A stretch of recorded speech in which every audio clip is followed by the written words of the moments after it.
Peace, family. Y'all know who it is. It's Bakari Lumumba back once again for generative a Black empowerment initiative where we believe we could gain a competitive advantage by always betting on Black. Back once again with a dual stream, linking and working with, of course, Bequaline Network, the Pan African social media extraordinaire, the home of course, revolutionary propaganda, and, of course, LumumbaSpeaks.com, Black Empowerment Initiative, where we believe we could gain a competitive advantage by always betting on Black. If you're watching, make sure you hit the thumbs up button, subscribe, and hit the notification bell for future videos.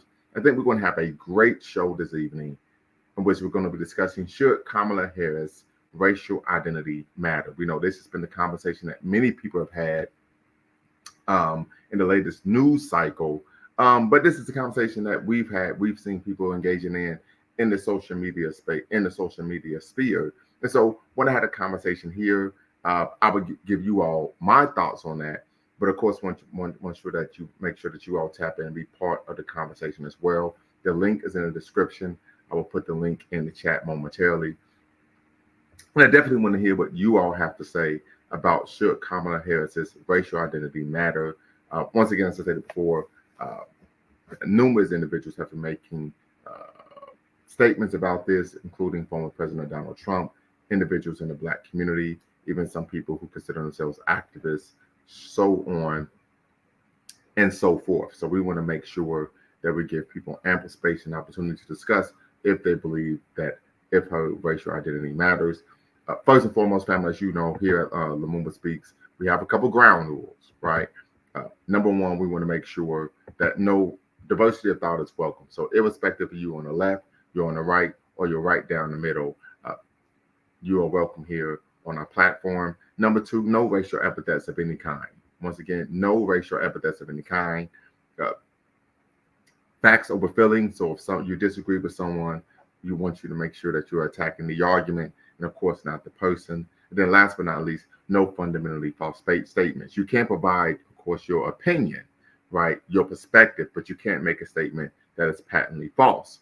And I always use an example of LeBron James and Michael Jordan. You could argue whoever you want is the GOAT, but what you can't do is make an argument that is patently false. You can't say Michael Jordan only won 2 championships. That would be a patently false statement, and I would, of course, step in and, of course, correct you and then give you a chance to, of course, finish your soliloquy. So we want to make sure that we cover that. Then, of course, last but not least, our mission is neither to exonerate or vilify, but to challenge conventional wisdom and re-examine what has previously been accepted as fact. So once again, family, our mission is neither to exonerate or vilify, but to challenge conventional wisdom and re-examine what has previously been accepted as fact. So with that being said, family, I'm going to put the link in the chat. And once again, many of you oftentimes are apprehensive to actually being part of the conversation. So I'm going to put this disclaimer out here first and foremost. You do not have to turn your camera on. You do not have to cam up. And you can use a pseudonym, right, to tap in and be part of the conversation. So there may be a situation where you feel uncomfortable, of course, revealing your true identity. You may work in a particular industry or job or public sector that it may not be in your best interest to, of course, publicly make these statements. So once again, you are allowed, of course, you don't have to cam up. You can use a pseudonym. But the question we're asking this evening, of course, is, should Kamala Harris racial identity matter? I think this is rather important because we've seen, particularly with the Republican Party, that they've been using this as I would even argue as a talking point to dissuade, particularly Black people African descent, for voting for Kamala. We've even heard people use the terminology of the Kendrick Lamar song. I think you ain't us, we ain't us, you're not one of us, something like that. So I think this is rather peculiar because we know the Republican Party typically speaks ill of people who engage in identity politics, right? They say, you're just an American, your racial identity or gender shouldn't matter. But then we see, of course, the Republican Party using this as a strategy to try to, of course, gain votes from the Black community here in America. So something to, of course, consider. But there's another issue I think that's important as well. I think this is something that we find, I argue, is part of the legacy, unfortunately, of the Holocaust of enslavement. And that is, of course, Negro Election Day. So I'm going to share my screen here, family, because many of you may be unaware of what Negro Election Day is. And so I'm going to break this down for you all. And then, of course, you can, of course, tap in and be part of the conversation. So many of you may be unaware, Negro Election Day is a New England tradition. Took place, first began, of course, in Massachusetts, all the way back in 1741, right? Negro Election Day combined Puritan traditions of an election day with African rituals. The powerless temporarily played the role of the powerful. And so the question is, what is the legacy of Negro Election Day? And I'm going to share that with you. I believe the legacy of Negro Election Day, and this is actually a picture of Negro Election Day in 2022 in Massachusetts. But I believe that the legacy is, of course, symbolism over substance in African American politics. And so when we talk about symbolic representation, oftentimes it creates a powerful source of group consciousness, racial identity, and representation as people they see images of themselves and are motivated and inspired to participate in politics. Electoral numbers, demographics increase. However, it does not typically translate into real political, economic, or social cultural value, can represent an image or illusion of power, does not provide a long-term solution for the tangible and transformative access, power, and influence in the political system. Geographic districts may be manipulated. It's a key word, they're manipulated in order to elect descriptive representatives. So what we tend to find, and I argue, we see this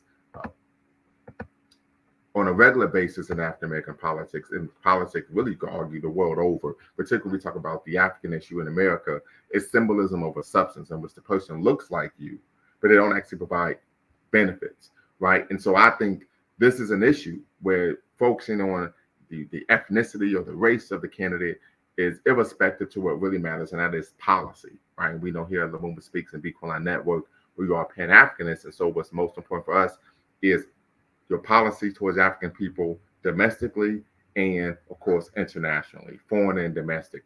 Foreign and domestic policy, does it hurt, does it hinder, or doesn't it actually empower African people? And so that's the question that we're going to have today in connection to, of course, should Kamala Harris racial identity matter? So family, the link is in the chat and the link is in the description.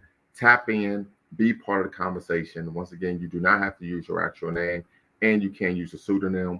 We'd love to hear what you all have to say about this issue. Once again, the question is, should Kamala Harris's racial identity matter? And so for those of you who do not know, I want to make sure I share this with you all.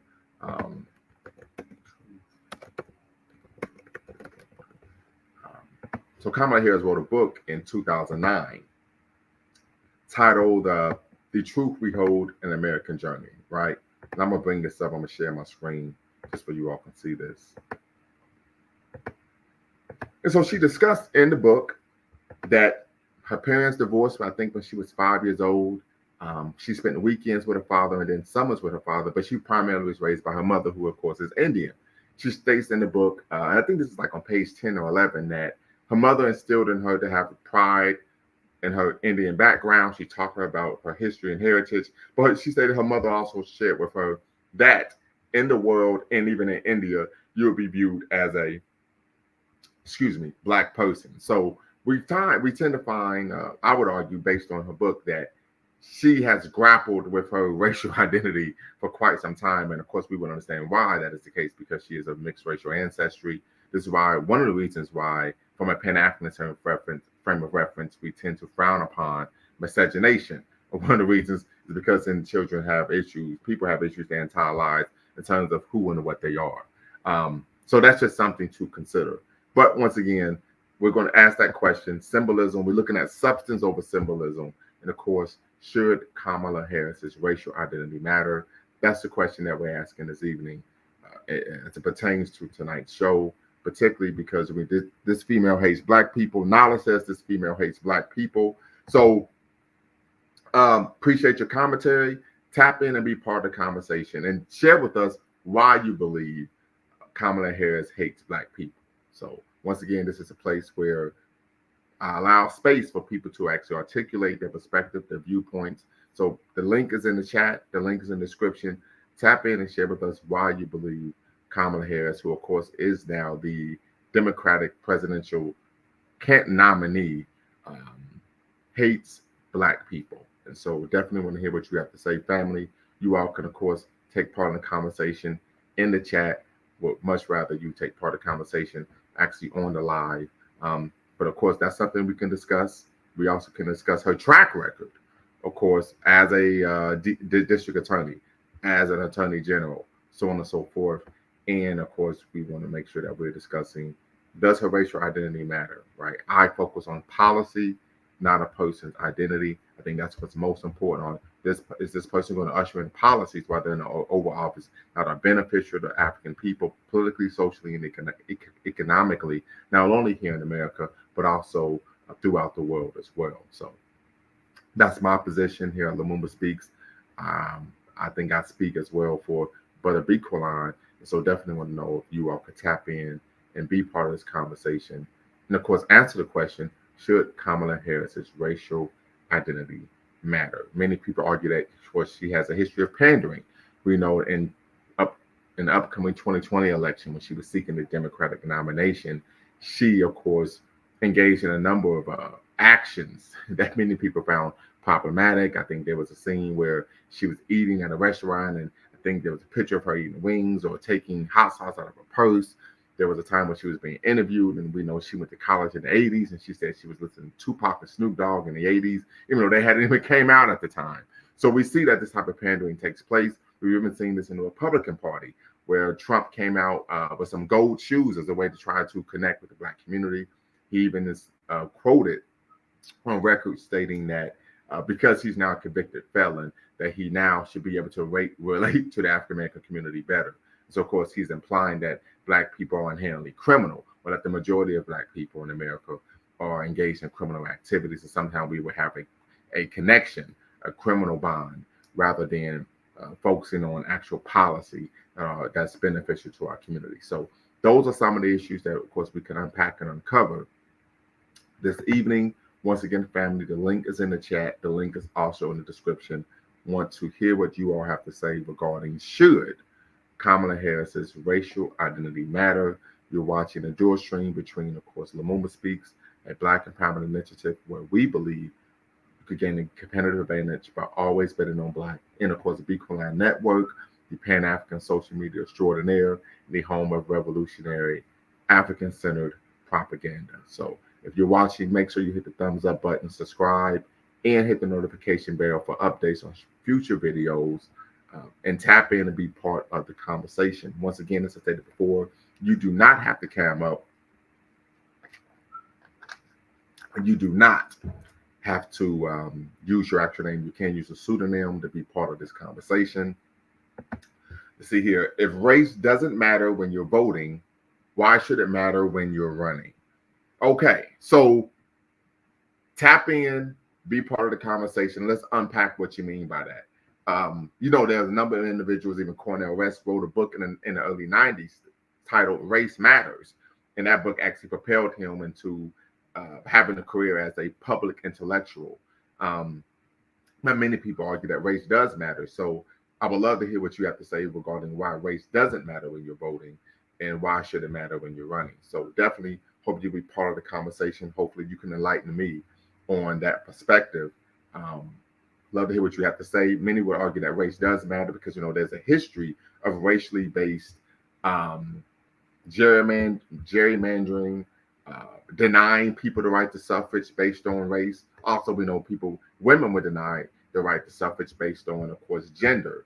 But we're talking race here. So many would argue that race does matter when you're voting, that there were a number of issues, particularly regarding the 2000 presidential election, in which there were voting irregularities in communities of color. Same thing took place, of course. LMA, I just need you to come up very quickly, and then, of course, I could bring you in. The same thing happened in the 2004 election. So just something to consider. As a matter of fact, in 2000, I got you, brother. All right, I'm going to bring you in. In 2000, the issues were in Florida, particularly in Broward and Dade County. And then, of course, we know in 2004, the issue was in Ohio, particularly in Franklin County, which I am a resident of. So just something to consider when we talk about race mattering. It doesn't matter in vote. There is a long history of race does matter in voting. Brother LMA, what's the word? Hey, what's going on, Lumumba? Can you hear me okay? I can hear you just fine, brother. Yeah, great topic, man. So to answer your question, should her race matter? I am more or less on your tip. Like, I'm more concerned about policy, but I do find it offensive that, there's a little bit of, how can I put it? It's almost like the Rachel Dolezal account, right? Like, when Rachel Dolezal, she was the head of I forget what, the Seattle chapter of the NAACP, Yeah, right? it was in Washington State, yes. Yeah, Washington State. I know it's Washington State. I can't remember the city, but she could have did it as a white woman, right? Like, the thing that pisses us off is not that you are a white woman, is that you are pretending to be black. If you would have just stayed a white woman and just, let it be known, then no one would have said anything, right? Like, because, you can be, because most black people are more concerned about your actions. But when you're out there saying that you are black, and you're not, then I think that's what most people find offensive. And for me, I'm not sure if you've ever heard of Yvette Carnell with the ADOS movement. Yes, sir. Yes, I have. And she made a great comment. She did a talk, years ago, and she was saying that the most offensive part was that, okay, you back in, was it 2019 or 2020, for the 2020 run, she announced her run. Yes. At Howard University. Yes. On Martin Luther King's birthday, surrounded by AKs, but all this blackity black stuff. But you ran on the All Lives Matter campaign. So if you're gonna, wear the black label, then your policies and your politics need to match that as well. And then you get caught saying, when we ask you about reparations, because if you're so black, this reparations thing really shouldn't be a issue, right? It really shouldn't be a did I lose you? Go ahead, brother. Yeah, I see that you dropped out. I can't tell if you dropped out or if I dropped out. No, I'm here. I'm here. Go right ahead. Let's see the chat. I can hear you just fine. Let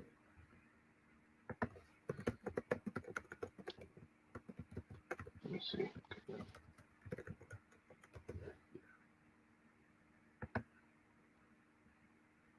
All right, so hopefully we get the brother back. He may have been having some technical difficulties, like what he had to say. And once again, an issue is policy, right? Like, you don't have to act like you're super blackly black if you're not, right?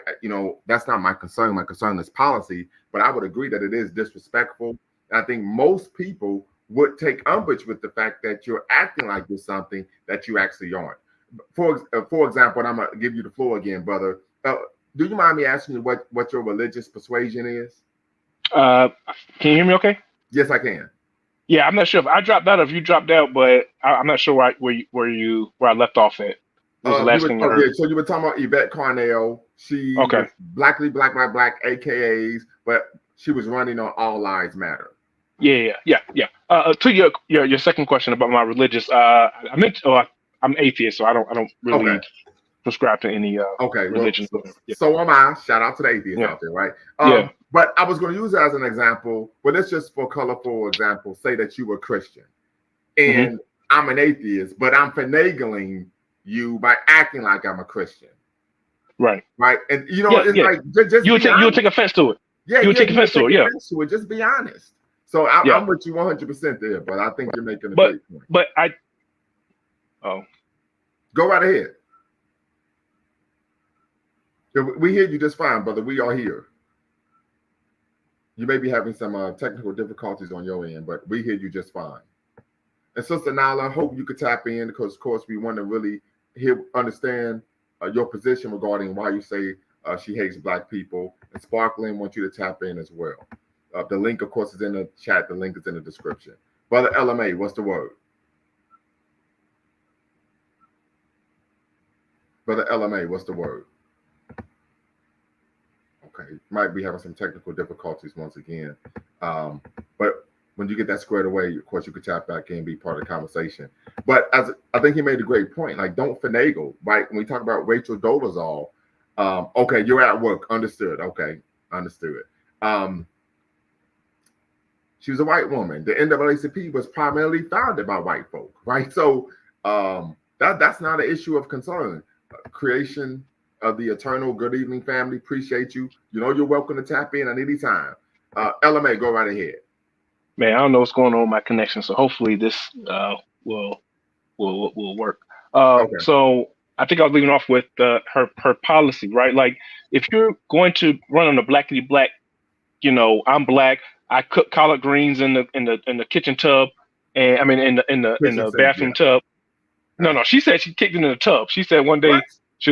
she had a story that we were cooking so many greens that we had to resort to cooking them in the bathtub. I'm like, hold up, Wow. lady. Like that's wild. And Because then, like of course, growing up, my grandmother, yeah, I witnessed my mother, my grandmother cooking collard greens. Cleaning collard greens in the sink, cleaning, yeah, in the sink, cleaning them but in the not in the sink, but never in the, yeah, she did in the tub or whatever. But I mean, but she goes overboard with it. Did you see what her husband did the Kwanzaa Day message? Did you see that one, no, I did not. Please enlighten me. bro? She, so Kwanzaa, Kwanzaa's in December, and Yes. like so she, like most presidents, they'll do like the, Happy Thanksgiving, video message to the country or Mhm. whatever. So she did a Kwanzaa one, right? And like she's talking about like, oh, I remember sitting at my elders' feet while he tells us while we light the candles or whatever, and everyone's doing the math or whatever. We're just like, wait a minute, you weren't even in America, like, what I'm saying, when they did the math, because, she's talking like Kwanzaa's like this ancient African, holiday. Like, no, it started in, forgive me, I think it started with maybe like the late 70s or whatever. 1966. Yeah, 1966. Yeah. So just like, but then we do your math, and I'm just like, you were in either Jamaica or Canada at the time, and it really only started in like, you know what I'm saying? Like, it hasn't been around long enough, and you don't come from the background because your Jamaican parents aren't going to celebrate it. It started in L.A. So everyone's Right. like doing the math, like there's no that doesn't make sense. Like you don't have Doesn't to. make sense. Yeah, it's not adding up. Well, I will say this, and she may have been engaged in a subterfuge, but I read her book, and she did talk about that during the time that her parents were together, which was up until she was 5. They were part of a Black radical activist community. Like she talked about meeting Amira Baraka. She talked about there being a lot of Black activists that her parents actually chopped it up with. They would come to the house on the support. So she could be telling the truth there. But okay, yeah, you're right. I'll give you that one, but I don't believe it. But you're gonna have to show me. You're gonna have to show me some. But it seemed very very scripted. What she was saying. Right, I'm like, absolutely. I don't believe. Yeah, I don't believe it for a second. But yeah, but to my earlier point, like you need to be focused on policy, right? Because we should have learned our lesson. Black America, should have learned our lesson with Barack Obama, right? Thank you. Like we got this black guy who looks, the part. And I will say that Barack Obama did cosplayed Black America better than Kamala Harris did. I will give him that. But like I said, he got up in there and then really didn't do much for us. And now, I wish we would have learned that lesson the first time. You know what I'm saying? And I fear that we may, we're getting caught up in it again. And it's I wish that Black Americans would, kind of mature a little bit so that we won't get, get tricked by the same thing. But and there's one thing I did want to bring up. Like, I think that we as, Black Americans, the ADOS, the FBAs, whatever you want to call us, we do need to figure out this black thing, like what considered black, because we had the one drop rule for basically centuries, right? But the one drop rule wasn't for us. It wasn't to tell you what you were. It was to tell you what you weren't. You know what I'm saying? Because it was about protecting white power. I mean, white wealth and white privilege, right? So if the I don't like to call them slave masters, I like to call them human traffickers. If the male human trafficker decided to run up in the and get one of these enslaved women pregnant, that child would be theoretically half white. So that would that child then be entitled to the privileges of whiteness? No, it was okay. If you have any drop of blackness in you, you are black. because we're trying to protect whiteness. And at the time, there was only black and there was only white. So, the one drop rule kind of made, it kind of made sense for that particular time period. But now that we have a whole bunch of people kind of coming into the nation, into the country, I kind of get frustrated now, because now when I see like a lighter complexion person, back in the 80s, there was no question about it. Oh yeah, he's just a light skinned black guy. So now you really got to squint. It's like, okay, is he really a black guy, or is he like a light skinned Indian? Is he a darker complexion Peruvian?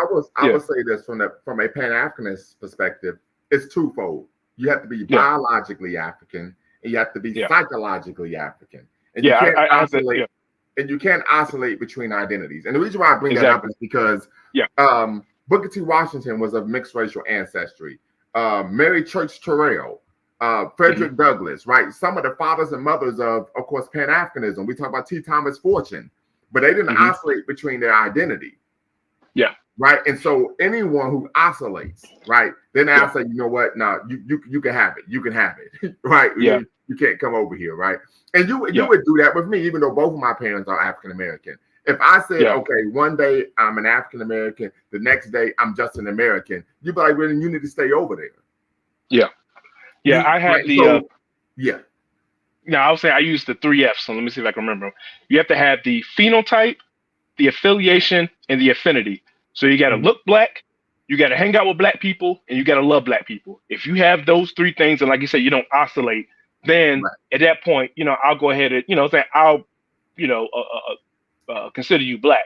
Now, like I said, because I have a family member of mine, she's black and she's Filipino, you know what I'm saying? But if you look at her, she just looks like she's just a light-skinned black woman. So she has the phenotype. She's raised by her black mother around her black cousins. You know what I'm saying? She's raised with black identity, she has a black, Dr. Malala Karinga, in his book, Introduction to Black Studies, he talks about the 3 C's of blackness being color, culture, and consciousness. Okay, yeah. Right. So I think that would be kind of academic way of mentioning what you just said: color, culture, and consciousness. But once again, so these are some issues. Many people say she did go to an HBCU. Reading her book, she did talk about the fact that when she was at Howard University, she was happy that she was, of course, surrounded by a vibrant and diverse Black community. But my issue, once again, is you don't need to pander. You don't need to do any of that crap. You really don't. You really don't. And it's, like you said, it's disrespectful. And Jay, I'm gonna let you tap in a second. Don't come at me with. I mean, it makes me think of. I remember when I was in the military. I had made sergeant, and I ended up transferring to a new unit. And so I'm walking into the NCO meeting, non-commissioned officers meeting, and the white NCO says, "Yo, what's going on, bro?" I'm like, "Why are you talking to me like that?" Yeah. All you gotta do is say, "Good morning, Sergeant Lumumba. Glad you could be here." Yeah. Or just talk to me like, if that's how you talk, then that's fine. But I can see that you talk to me one way, but then when I see you talking to everyone else, you don't talk that way. You know what I'm saying? So I've seen that before. Yeah. But to me, she absolutely dropped the ball when the reparations question came up. You absolutely dropped the ball, because that to me it should be a no-brainer. Because if you are truly Black and you're not even like, I guess it's kind of like Black American, and I think that's where, like, I'm not trying to change the subject, but when it comes to like the whole ADOS FBA movement, real quick, brother, here on this platform we use the term African American. I'm sorry, what did I say?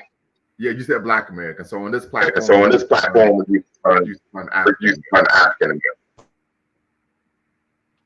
Yeah, there was an echo. There was an echo. Yeah, I heard that. Brother Jay, go right ahead. I'm sorry, go LMA, go ahead. Yeah, hello. So real quick, Jay. I want to let LMA finish his statement. All right, let him finish his statement.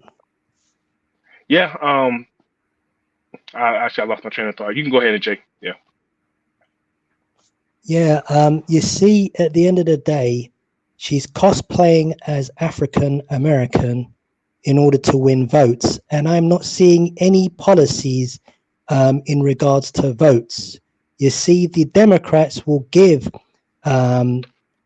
LGBTQ people policies. They will give, like, the Asian American community, their Asian hate bill.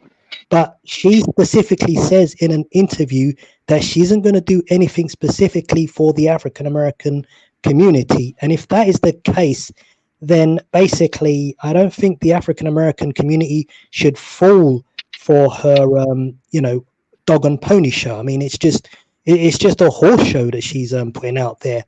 So the point is, the African American community must ask Democrats and Republicans in regards to, well, what are you going to do in regards to the prison industrial complex and mass incarceration? Make demands. Absolutely, and it makes some demands. Make demands about what are you going to do about the school to prison pipeline, gentrification, police brutality. Are you going to bring in jobs? Are you going to bring in industries and institutions that help the African American community? We need policies. We don't need people like Megan Thee Stallion, twerking. It's just you need this. And in addition to this, Kamala Harris, her father apparently is a Hindu Indian Jamaican, and her mother's like an Indian straight out from the subcontinent. So she's not even African.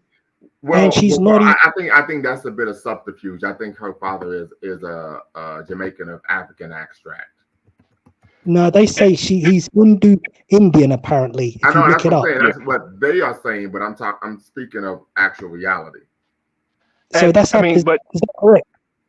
I've heard something similar. Like, to me, it's still up in the air. I had a friend of mine. We were going back and forth, and I think there was a thing about Donald Harris's birth certificate, because I think it said, because he has Jamaica twice, because usually it says your race and then your nationality. And I think for his, he just put Jamaica for his nationality and his race or something. That's not, because both his parents were Afro-Jamaicans. Okay, yeah. Because I was trying to look into that, and I didn't find it. That's some misinformation they're putting out there. Her grandparents were black people, and her dad is a black man from Jamaica. Okay. But go right ahead, Jay. Yeah. So you've got that confirmed? Is that right, Lumumba? Yes. All right. So, and in addition to this, her track record apparently as district attorney in San Francisco was extremely. Yeah, it was extremely disastrous for the Black African American community. And while she was a general attorney for California, it was absolutely disastrous the harm that she brought upon the African American community, because what she was doing is she was just throwing single parents who, if you had a truant kid, if your kid was being truant. Yeah. She would throw those family members. She's threatened to like throw family members, parents in prison, and it'd be 2,500 for each and every child that was playing truant. And in addition to this, she was responsible for jailing 1,500 or so people for non-violent drug offenses for smoking weed. So her track record was a disaster, and I think that if she comes into power, she will probably be as detrimental, maybe as, say, Trump. So once again, it's all about the demand. It's all about getting tangibles from these political elites, or else they'll just play you, they'll just cosplay as you, and then they'll just come into power and do more harm to you. Mm-hmm. Yeah, and in my opinion, she's basically running on the "I'm not Trump" policy. That's the only platform she has. If you go to her website, she doesn't have anything. And even when Barack Obama, when he first ran, at least he had, a part of his campaign was the "I'm not Bush," because at that time George Bush had fucked up. He had messed up so bad that anyone could have, they could have ran a pig. For the Democratic ticket, and it would have won. Like George, They could have run a camel, and it still would have won. He was just so bad. So I think that she's trying to run that same play, thinking that, okay, I can just come in here with a sister girl. I can do but the thing about it is, you should have learned your lesson the first time. When you ran in 2022, you didn't even win your own state. I don't think she made it. Did she even make it to the first? No, she made it to the couple of debates. No, she didn't make it to the first. She got knocked out. Yeah, she lost in the primary. Yeah. She didn't win her own state. So just like, we kind of made our decision that we didn't like you then. But she still wants to try to run the, sister girls, Chucks and Pearls, AKA route, but I'm just like, yo, you ain't got no policies. And it's just like, unfortunately, I just don't think that, the majority of black people, I'm not telling black people not to vote for her. I'm just saying make sure that you get something out of your vote. And we Right. had the chance. I'm sorry, go go right ahead, brother. No, I was going to say we had the chance, but they had the chance when Trump went to the NABJ conference or whatever. I mean, and that was, to me, that was such an embarrassment. I mean, because that was the point where you should have been making your ask, and because if you wanted to really pin down Trump, you could have did a better job. You know what I'm saying? Well, so let me say this. Let me say this about the NABJ, National Association of Black Journalists.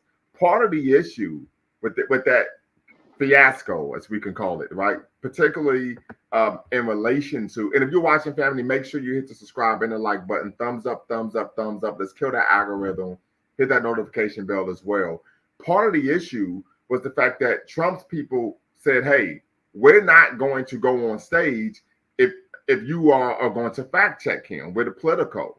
So the reason why there was a 30-minute delay was because they were fighting to say, hey, we're not going to allow him on stage if you're going to fact check him. So of course Trump went out there and said, oh no, y'all was having the audio visual issues. Completely false. The issue was he didn't want to be fact checked. And when the sister, it was one sister who actually did a good job. The other two were trash, and one of them was from Fox News who was simply trying to pander to Trump. When the sister actually started asking him hard questions, he wouldn't answer. He would filibuster. Why are you being mean to me? And this is one of the things I'm glad we kind of segued to this. And Sister Nala, I don't know what time you get off of work, but I hope you could tap in. Make sure you subscribe to, of course, Lumumba Speaks and Be Quillan Network. One of the things that take place with these white nationalists is that whenever you hold them accountable, you push them holding the term, they automatically start playing the victim card. But when we talk about our history of being victimized in this country, why are you trying to be a victim? So we see this level of subterfuge that they engage in. So it's something to consider. But go right ahead, LMA, and then of course Jay. Yeah, but I mean, but at this point, I think it really should have been. You needed to. I mean, well, hindsight's 2020, so I'm, I don't want to. Yeah, but rough I'm with you because I would have liked for them to say, listen, either you're going to answer our questions or you would get off the stage. Yeah, I wish I would have preferred that. Well, I wish they would have had Kamala first. If they're going to do it one by one, have Kamala first, and then make sure. But the thing is, they wouldn't have done this. Like, they needed to make an ask of her, like say, hey, we need this. What is your, we need this policy. We need this. How do you feel about it? And then based off of what her answers were, then had Trump come in and say, okay, well, we want this. Vice President Obama, what's her name? I almost say Obama. Someone called her the Kamala Harris. But anyway. I got you. Yeah, but someone called her, I can't say that, Kamala. And, they could have like pit them against each other. Okay, Trump, how do you feel about this policy? Kamala Harris said this. What do you now say? And basically pit them against one another. Because, to me, we really got to put pressure on the Democrats, and we just got to threaten them with, either not voting or voting for the Republicans. And that's the thing we just have not been able to do in America, is to really, we just haven't, been able to come together as a group, and like really come, like right now we're just like the lapdogs of the Democratic Party. We just vote for them because your mama vote for him, your grandma vote for him, and your mother is, putting you on him guilt trip, or your ancestors died for you to right to vote. My ancestors died for me to vote, not be an idiot. You know what I'm saying? Like, I should vote and get something out of it, not just voting. Right. It's not just a participation award. I'm glad you brought that up. Yeah. Because when I was an undergrad, one of the sisters who was a member of the Little Rock Nine came to speak. So I went to the event, and what ended up transpiring was one of the brothers said, Lumumba, which one was that? I can't tell you her name, but she was one of the sisters who was a member of the Little Rock Nine. And so the brother was like, well, we need more. And she said, well, what more do you want? You got the right to vote. And I stood up and said, well, what we want is political power, not just participation. So like Brother LMA was saying, some of that is a generational issue, right? Just to have the ability. So I'm with you 100%. Brother Mufasa, who is always a contributor here at Lumumba Speaks and Bitcoin Network. He asked the question, which question did Trump not answer with the exception of January 6th question? Well, she asked him, the question was, do you believe that Kamala Harris is a DEI hire? And do you believe that saying that is disrespectful?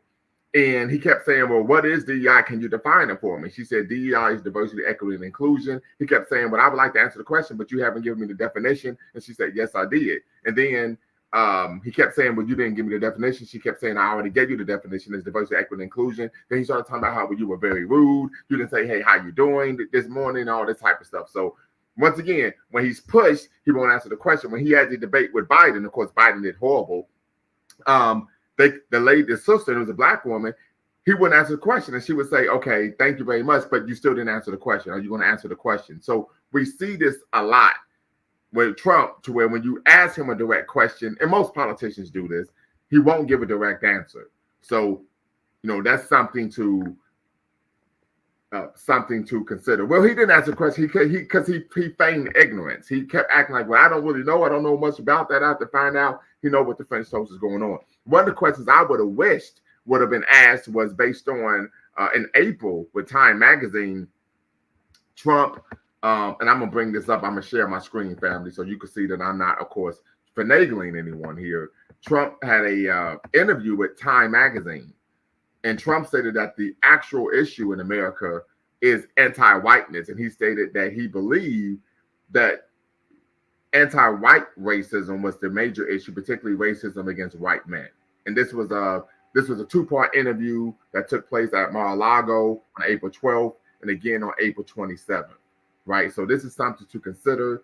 Trump also talked about that he is seeking to eliminate DEI policies in higher education across the country if he is elected president, right? And as well as eliminating academic programs and courses such as African American history, right? So this is something to consider, right? When we talk about Trump, we're really focused on Kamala Harris right now. Right. So here's the problem. Now, I think maybe, I don't know if I'm getting conspiratorial, maybe the system is set up in a way as to force people's hand to say that, look, Trump is an absolute and utter monster. Yes, Kamala Harris is dreadful, but you have no other option but to keep Trump out. So it's a case of let's vote for the lesser of the two evils. And, I don't know. It's always like that. Yeah, that's the biggest headache. So as a result of that, people just keep coming back and voting for the one that makes you puke up the less. So that's the biggest headache. And, my prediction for Kamala Harris, I believe she will win. Even if she were to lose to Trump, hypothetically, I sincerely think, and I don't want to be conspiratorial once again, the establishment would probably try to rig the election in the hope that she would get in. I mean, because Trump, of course, think that she will win. I think she's going to lose. Yeah, basically, that's my point. That's my point. So I reckon, therefore, the establishment will conspire to overturn the election. Now, I don't want to sound like a conspiracy theory or anything like that, but I believe the establishment might be thinking to themselves, this man Trump is a clear and present danger to the stability of the entire system due to what he did on the 6th of January. It is unheard of in the history of America that an American president denies the electoral loss that Trump suffered in 2020, and he tried to orchestrate insurrection. I mean, so therefore, they may just decide, let's just flip it for Kamala. But she does look as though she's going to lose. If she loses the Democrat base, which is essentially the African American vote, then she's in a lot of trouble. And she's also trying to get the vote of the middle class white women. She constantly talks about the issue of abortion in the hope that she can get a lot of those suburban white women away from Trump as well. So you've got these issues to contend with. So, remember, can I ask you a question? What makes you think that this lady Kamala Harris will lose? Well, one of the things I think about is when Hillary ran in 2016, part of that platform was anything is better than Trump, right? And they weren't actually telling people what policies Hillary Clinton would implement that would be beneficial to whatever community or demographic they were, of course, seeking to, of course, gain a vote from. The other issue was a lot of people refused to vote for Hillary simply because she was what? A woman. And I think that's going to play a role with Kamala Harris. I really do. Yeah. I think that's going to be an issue that prevents her from winning the election. So you don't believe that the ethnic minorities of Indians, Chinese, Arabs, those non-black ethnic minorities will vote for her? You don't think that 50% of the American white public will vote for her? Do you think that the black American power base for the Democrats is just going to start, sitting this one out? I mean, is that well? No, your analysis? I think black people can vote for her in wholesale, and she still can lose the election. Yeah. Because as Dr. Amos Wilson talks about in Blueprint for Black Power, we no longer are the largest minority. So we don't have the political leverage based on population to sway an election anymore. Latinos are the largest minority group in America. But many of them actually vote for Republicans, isn't it? Latinos. Yeah, I mean, not to say a sizable amount do. So, yeah, I think she's going to lose. And here's the issue, and I'm going to kick it to you, Brother LMA, then let Mr. Sandman Camp come in. We're 3 months from the election, little less than 3 months, right? And I still have yet to hear policy from her campaign. Yeah. I mean, have you heard any policy? Jay, LMA, Mr. Sandman? I've yet to hear any policy. And does Trump have any policy? Oh, Trump has plenty of policies. Trump have any policies? Oh, yeah. Trump, yeah, does he have any policies? Yes, he does. What are they? Basically, immigration control. So basically, close the border, deport all of the people who came across the border illegally. He has a drill. He's going to open up all the gas pipelines. So drilling. He's going to remove the moratorium on gas drilling. He's going to enter in that stupid trade war with China again. He's definitely throwing out a couple of policies. Like, I mean, obviously he's going to do all of the reverse all of the, inclusion initiatives. So all of the DEI, and I'm not saying that as a pejorative, but all of those initiatives. I mean, this is red meat for white people, but he's thrown out policies, and he was pretty clear as to what he's going to do. So, yeah, Trump is, because even when he was at the National Association of Black Journalists thing, he said, listen, and everyone got all upset about it because, people don't understand, he said about black jobs or whatever. He said, like, the illegals are taking your black jobs, and so that, from the people that I listen to, I mean, that's enough because, a lot of people, especially like, some guys down in the African American community in Chicago, African American community in New York, I mean, the whole asylum seeking, the asylum cities thing, that's rubbed a lot of people the wrong way. Particularly up in Chicago. Here's something I want to say about immigration. America has been using illegal immigrants as a source of cheap labor since 1942. It started with the Bracero program for World War II. Trump has been utilizing illegal immigrants as a source of cheap labor for the past 3 decades in his various businesses across the United States. So he's saying one thing publicly, but he does something else privately. Just something to, of course, consider. Yeah. I mean, because like I said, there's always going to be some degree of illegal immigration. But I think that the inrush that we had over the last maybe decade or so, it just kind of, it's making people, pause or whatever. Because like I said, I forgot, there was a congressional, not hearing, but a congressional study, and it talked about how illegal immigration, that it basically yeah, African Americans are going to have to compete with a lot of the, you know what I'm saying, since a lot of African Americans, occupy the lower rungs of the social economic ladder, Mhm. due to, obviously racism of this country and all. But when you start bringing in, you know, a lot of like this cheap labor from over, from abroad.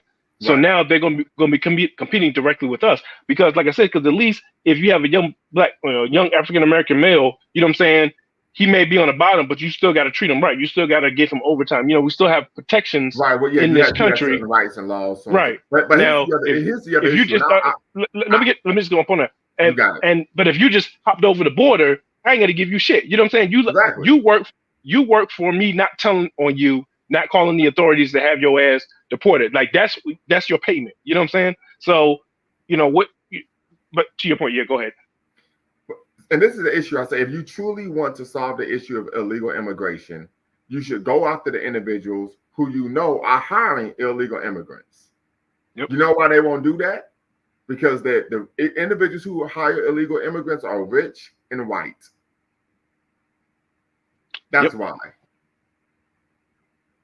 That's the real issue. So the point of the white rich people is to scapegoat. So immigrants serve two purposes: one, scapegoat them; two, use them for cheap labor. But apparently, immigrants coming into the United States of America have all been put into the African American neighborhoods, and African American people are saying, "Well, hold on, why don't you put these immigrants into Hispanic areas or Right. into neighborhoods belonging to, or why not? America's a huge landmass. There's a lot of wide open space. Why don't you put them there? Why are you bringing them here to places like Chicago, Los Angeles, In New Detroit, York. in New York? Yeah. Yeah. So what's happening there? I think it was with Greg Abbott, down the governor of Texas. Yes. He was pretty much being like the troll.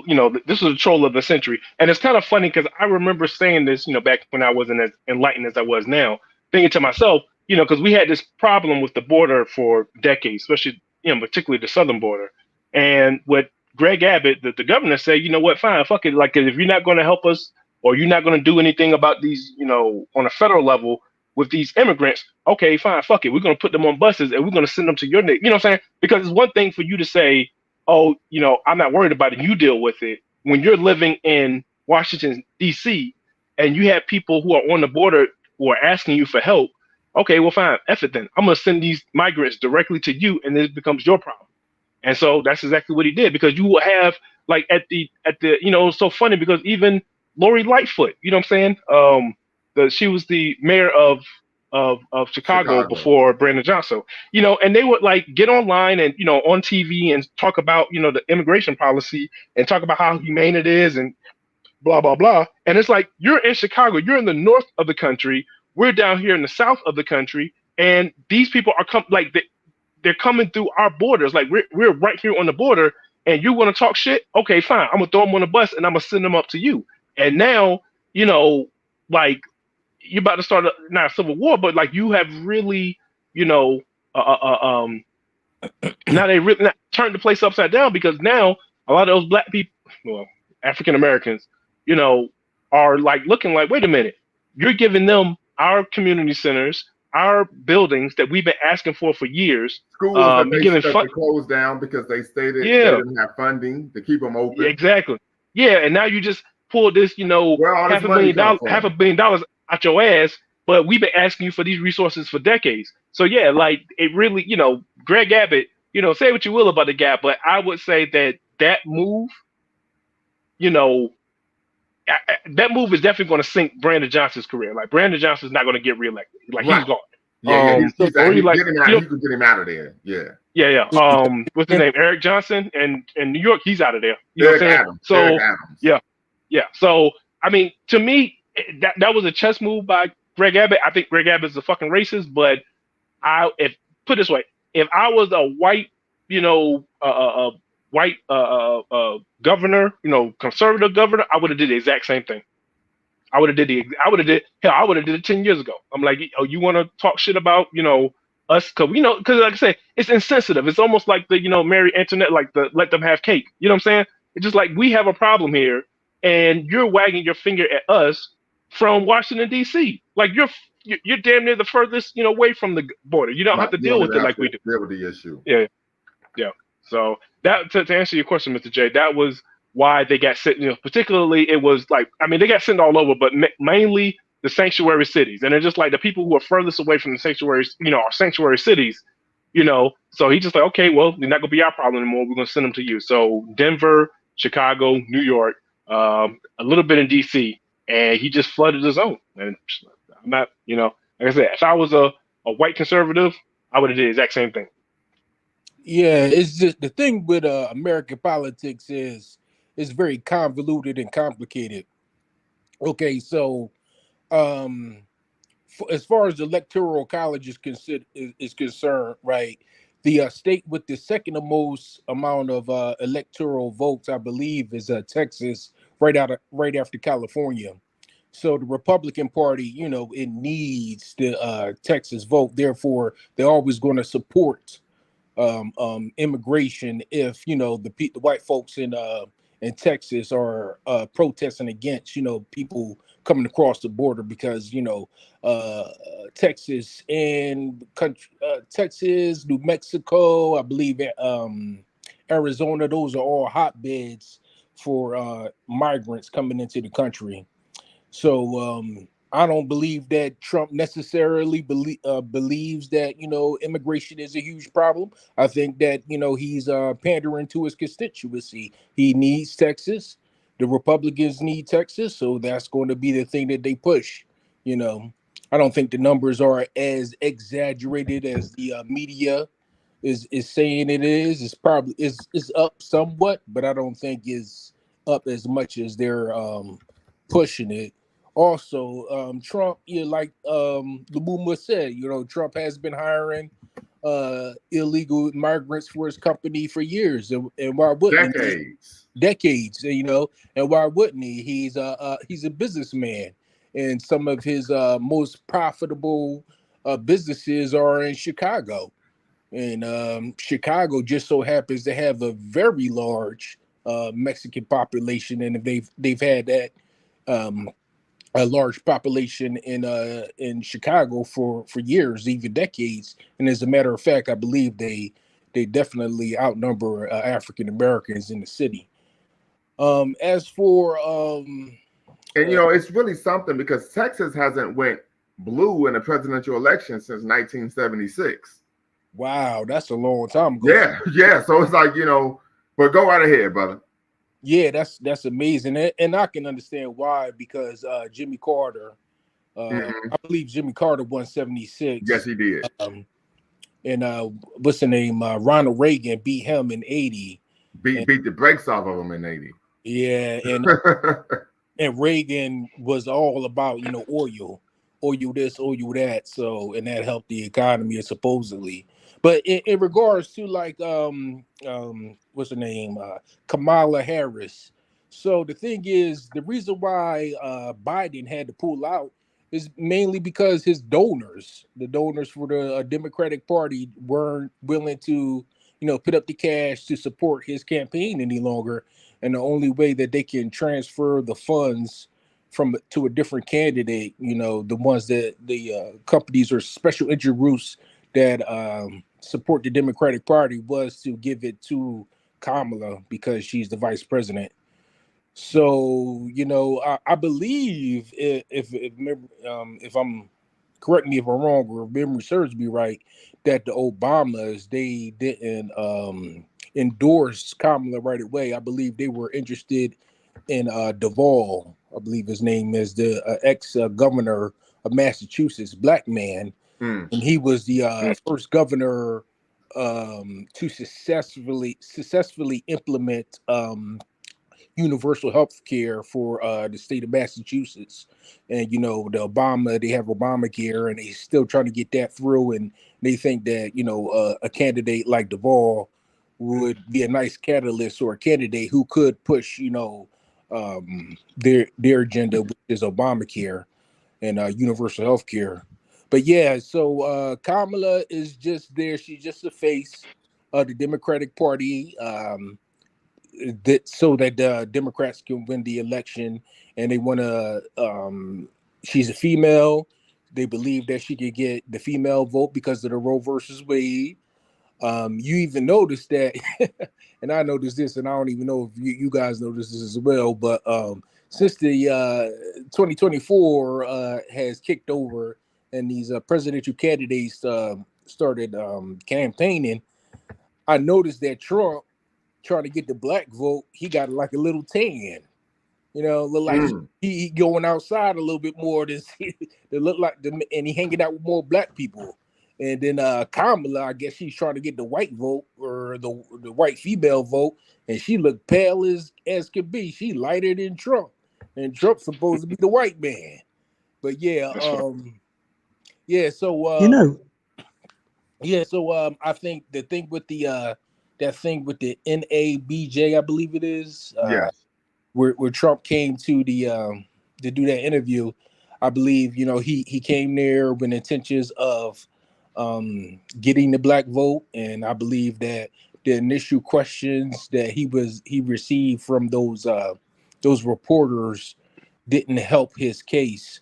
So I think that he was just defending his campaign. So of course, by him coming there, he says you scratch I scratch your back, you scratch mine, you're going to get huge ratings for me coming to your show. Just help me, give a good word to the black community. But that first question that that black lady reporter gave her was kind of loaded, and it kind of almost like put him on trial and highlighted all of the negatives in his campaign. So I think what he was frustrated with is that I'm here for no reason. You're making it harder for me to get the black vote when I could have just not shown up and been stayed the status quo. So yeah, he's a businessman. Don't waste his time. And that's the way it is.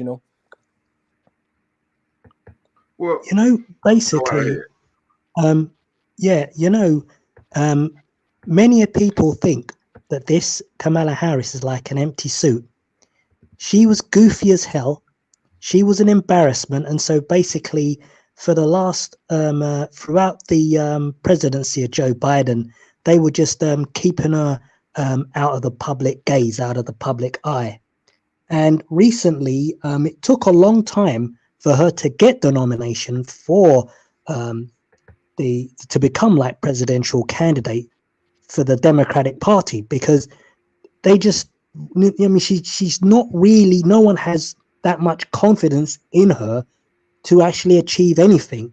However, what people didn't want in the Democrat Party was that if they only have 3 months left, they don't want to have a drawn out competition as to who will become the front man for the Democrat Party. So as a result of this, they kind of felt that they had no other option but to just put her out there. I mean, if they had more time to actually get to go through a competition, she probably wouldn't have got the job.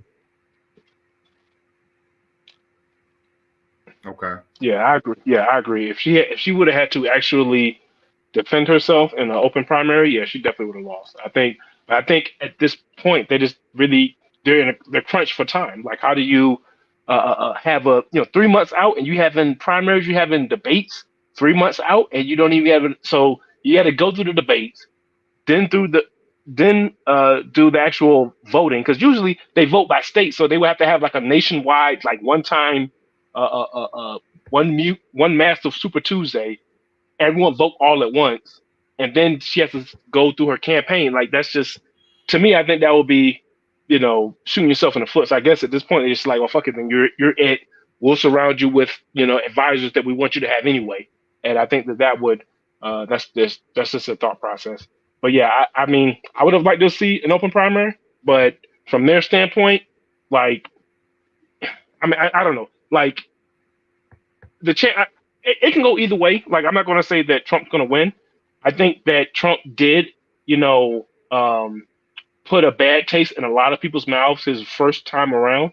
Because a lot of people don't realize, there was I was watching a video and they did like the uh, uh, basically like there's a lot of truckers, right? So when he did that tax plan, like when he had those tax cuts or whatever, he did a tax plan. It was a tax giveaway for the rich, but he let a lot of taxes, a lot of tax cuts for the middle class expire. So there was a lot of people, especially truckers, who got. I mean, uh, they got really jammed up because, like I said, it was just like those tax cuts and those tax breaks that they would use. That was pretty much how they came. That's how they're able to keep their head above water. When you lose that, now you're spending money to work. Like you know what I'm saying? You're not making money when you work. You're burning through your money when you work, especially if you're an independent contractor or whatever. So a lot of people, and then when he did the tariffs and shit with China, there was a lot of farmers who would sell their product to China. You know what I'm saying? There was a lot of pork, because China, they eat a lot of pork over there. So a lot of pig farmers, they lost, when China's like China's like the second economy in the world, and Right. now they're putting tariffs on your product going over. Yeah, so he did hurt a lot of people, and a lot of people forget about that because it was, it's kind of localized. Um, I don't think that he was as great of a president as people like to think he is. I think he just had the luck. I mean, he had the luck and misluck. Like if he didn't have that COVID, he would have got he would be president right now. If he didn't have to deal with COVID. But a lot of the stuff that he did, I don't think it was necessarily him. I think it was just the economy was just bouncing back, and he was just in charge. Like it wasn't that he was just such a great statesman that he was just navigating no, he was just in a good place at a good time. Like the economy was recovering from the '08 crisis. Obama, say what you will about him, the economy was on the uptick on his way out. You know what I'm saying? Trump got in, I forgot how much he added, like what, 8 trillion to the national debt or whatever, like doubled the Mhm. national, like, it was some crazy number he did. You know what I'm saying? And so part of me feels that, and the one thing about like the debt thing is that a lot of people don't realize those are lagging indicators or lagging. The effects of it happens, like I said, if you add $4 trillion to the economy in 2 months, you're not going to feel it that third month. You're going to feel it, a year or two later. That's when, when that money circulates through the economy, that's when you're going to see all of the inflation and all the other shit. So Trump played it right because he was able to spend a bunch of money, get the economy high. Everyone was feeling good. But then when the crash, when he was out the door by the time the crash came, you know what I'm saying? So had he still been in office now, he would be being blamed for the high inflation. So that's just me. But so I think that to me it's still up in the air. I think we have two absolutely horrible candidates. And basically, this is like the first time someone said this is like the first time we've had two presidents, running. So we know what we get from Trump, and we know we're kind of getting from Kamala because she was the vice president. She was the vice president, so we kind of have an idea what we're going to get from her. And it's just like we just got two horrible candidates, and I don't know. Like I think we're screwed no matter who we get. So that's just my opinion. Yeah, the thing is, the thing is, I don't know, I almost lost my train of thought. Yeah, so the thing is, what you were saying about the economy is we're about to go into another a revolution, another economic revolution. So just like life, the economy, especially a capitalist economy like the United States has, it ebbs and flows, it goes up and down. But the overall trend is to go is projected upwards. So when let's say when Jimmy Carter was in office, the economy was falling apart. And then when Ronald Reagan got in office, the economy was picking up. And then when Bush Sr. got in office, the economy started to slip again. And then when Clinton got in office, the economy started to boom again with the dot-com bubble. But then when 9/11 hit and Bush Jr. got in office, the all of the profits that the economy was doing, all of the progress that the economy made during the Clinton administration started to fall apart because the country had to invest trillions of dollars in fighting the war on terror. And then the housing crash happened in 2008, and then the Obama administration got us out of that. and then the beginning of the Trump administration enjoyed the progress or the bounce back of the economy, like the brother was saying, and then the COVID hit, and the whole entire world economy got hit.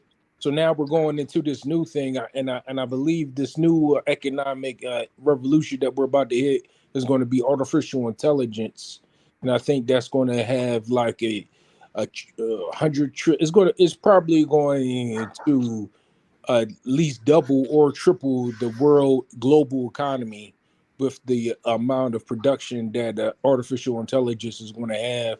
Like it's the growth of this new this new technology. The growth of it is exponential. And as a matter of fact, I don't know when's the last time, but even governments are starting to implement, artificial intelligence into their defense planning and stuff like that. So yeah, the world's about to change big time in the next 5 years. But by the time the 2028 election rolls around, and I don't know who's going to be the presidential candidates then, but the world's going to look a lot different. I believe the world's going to look a lot different in 2028 than it does in 2024. Yeah, I definitely Well, agree. Because you like I know, said, it. Go ahead. Go ahead, Jay. yeah, basically, if I was African American, I'd probably be sitting this one out entirely because none of the candidates are going to do anything for the African American community that is out there. And you know, I don't think the world is going to be entirely different with, say, Trump at the helm or with Kamala, because they both get their funding prominently from the same sources, the same corporate sources. So they'll be carrying out the same, free market capitalist neo-imperial agenda across the world. There might be slight differences in the way they carry out business. However, it's just going to be more or less the same colonialism, imperialism, degradation to the environment, white supremacist, anti-black, anti-people of color policies. That's just generally, I believe, what's going to happen. Um, to that point, this and I am a believer in voting for third party if you can, whenever it's feasible. So there are a few third party candidates that are out there. I think that to Who? me, I think that there's this one guy, Oliver. He's with and I got my issues with the libertarians. Actually, I used to consider myself a libertarian. But there was one guy. I think for me in Virginia, um, is for the president is the two usual suspects, and I think there's a libertarian candidate. Um, there's a libertarian candidate, and I don't think there's. I think that's the only one in Virginia. So I looked up his platform, and it's better than nothing. I mean, there's some things in there that I kind of rock with.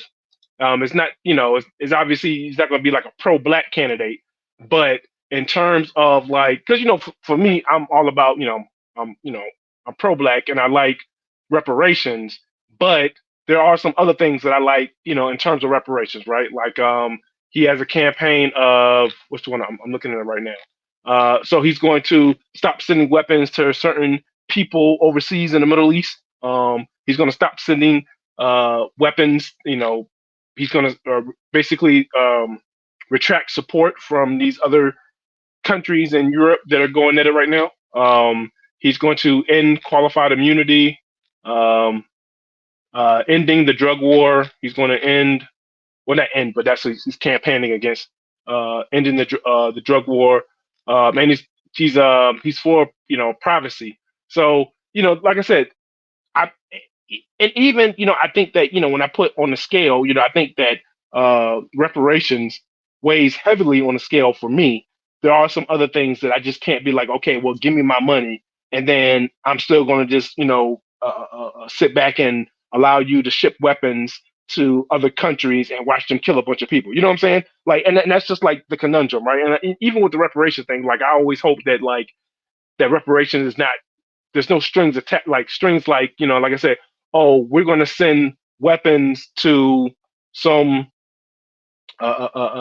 religious zealot country. You know what I'm saying? But here's your reparations. So now I gotta weigh me getting my reparations versus some little kid in some far off country getting murdered. You know what I'm saying? Like, but so there are other candidates that you can look into. I know Jill Stein is one. Cornel West may be one in other states or whatever. But like to me, and if you look at some of these third party candidates, they actually have pretty decent one, they have policy. If you go to the website, they actually got freaking policies. You know what I'm saying? But to me, that's what I'm looking into. I'm just going off his website. I haven't seen any interviews with him. Just from his webpage alone is like head and shoulders above what we got now. You know what I'm saying? So I while I'm all for sitting out, and I will never fault anyone for sitting out. If I'm in the opinion that the candidate has to earn your vote, and not voting is an option. But I do think that it does send a message clear if you see a big, especially in this one, like if everyone's always talking shit about, but if black men were to vote like third party, you know what I'm saying, in a big jump, and then that would be on the thing where it's like, not only are we politically active, we are paying attention, and we don't like you. Like that's to me what we need. We need to see black people do something politically out of the normal to send a message like, yeah, we're politically active and we ain't falling for your bullshit. So that's to me, but I wouldn't fault anyone for sending it out. I Yeah, the agree You with thing, know, that, brother. I agree with that. yeah, recently in the UK, we had elections of our own, and they were staged on the 4th of July, surprisingly enough. What I did myself is I decided I wouldn't vote for the main two parties, which would be Labour and Conservative. I just voted for an independent candidate for my local area. Now, he didn't do very well. He kind of fell flat on his face. However, I couldn't vote for those two political parties because it was just, two faces of the same coin. I could barely distinguish the two of them. And incidentally, the Labour Party won by 412 seats in a landslide. So now we have a new Prime Minister, Sir Keir Starmer. So that's what happened in the UK. Can I just ask a question? What about establishing an African American political party of sorts? What would you make of that so that you could, organize the African American community to vote as a bloc? Because well, there's a man Yeah, called Dr. Claude Anderson that right. said that yeah. we need to start playing as a team, as an African American community. So, what would you suggest in that regard? I would I say would. that I would say that okay, so we kind of got played. All right.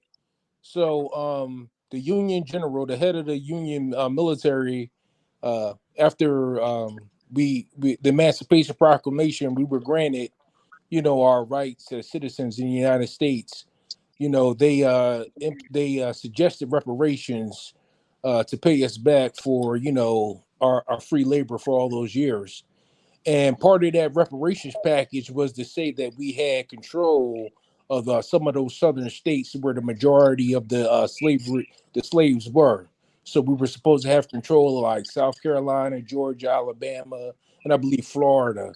I believe they were going to, the government was going to give that to us. And as a matter of fact, right after the reparations were, I mean, right after the Emancipation Proclamation, and we got the right to vote, we had voted because the majority of the black population was in the South. We had voted our first senators into the government because we black senators into the government because we had the majority down south. But what happened was they implemented the what do you call those, that 3/5 rule where our vote don't count as much as the white man. So the thing is, and I have mad respect for the Reverend uh, Martin Luther King, but however he kind of like ripped us off or help, the European, the white population in the United States kind of rip us off, because we would have had a case for reparations, in my opinion, had they not got rid of segregation. Because now, by them getting rid of segregation in the court of law, even if you broke it up to the Supreme Court, they would say, well, we allowed you to into our economy. You had supposedly all of the rights and the ability to move up economically as anybody else. We're all one now. But had we stayed segregated, then I believe legally we would have had a right to say, okay, yeah, you owe us because you ripped us off for free labor, and our segregated group should get paid by your segregated group for the wrong you did for us.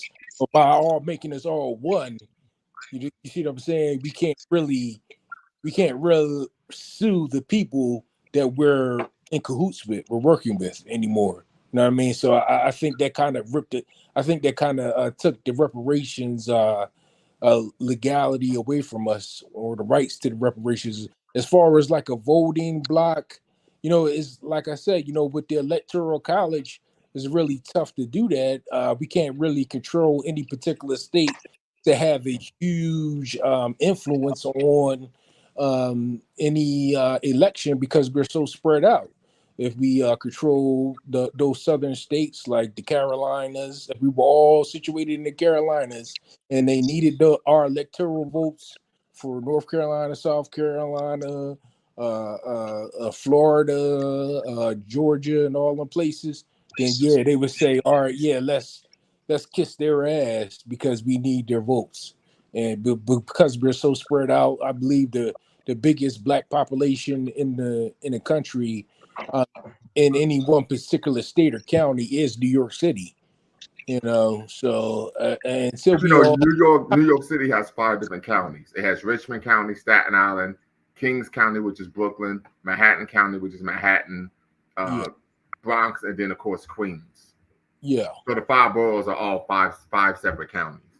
Yeah, all that whole like metropolitan area, I believe that's our biggest dense population of black people of one particular area. Is That's that true.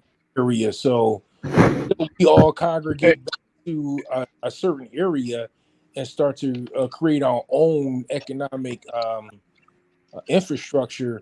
I don't think we can ever really have strength to influence the politics in the United States. hey, hey, Jay, to your question, for us to make a party, I don't think that would be wise, but we could do what we probably should do is to create a PAC, a political action committee, and like a lobbying firm.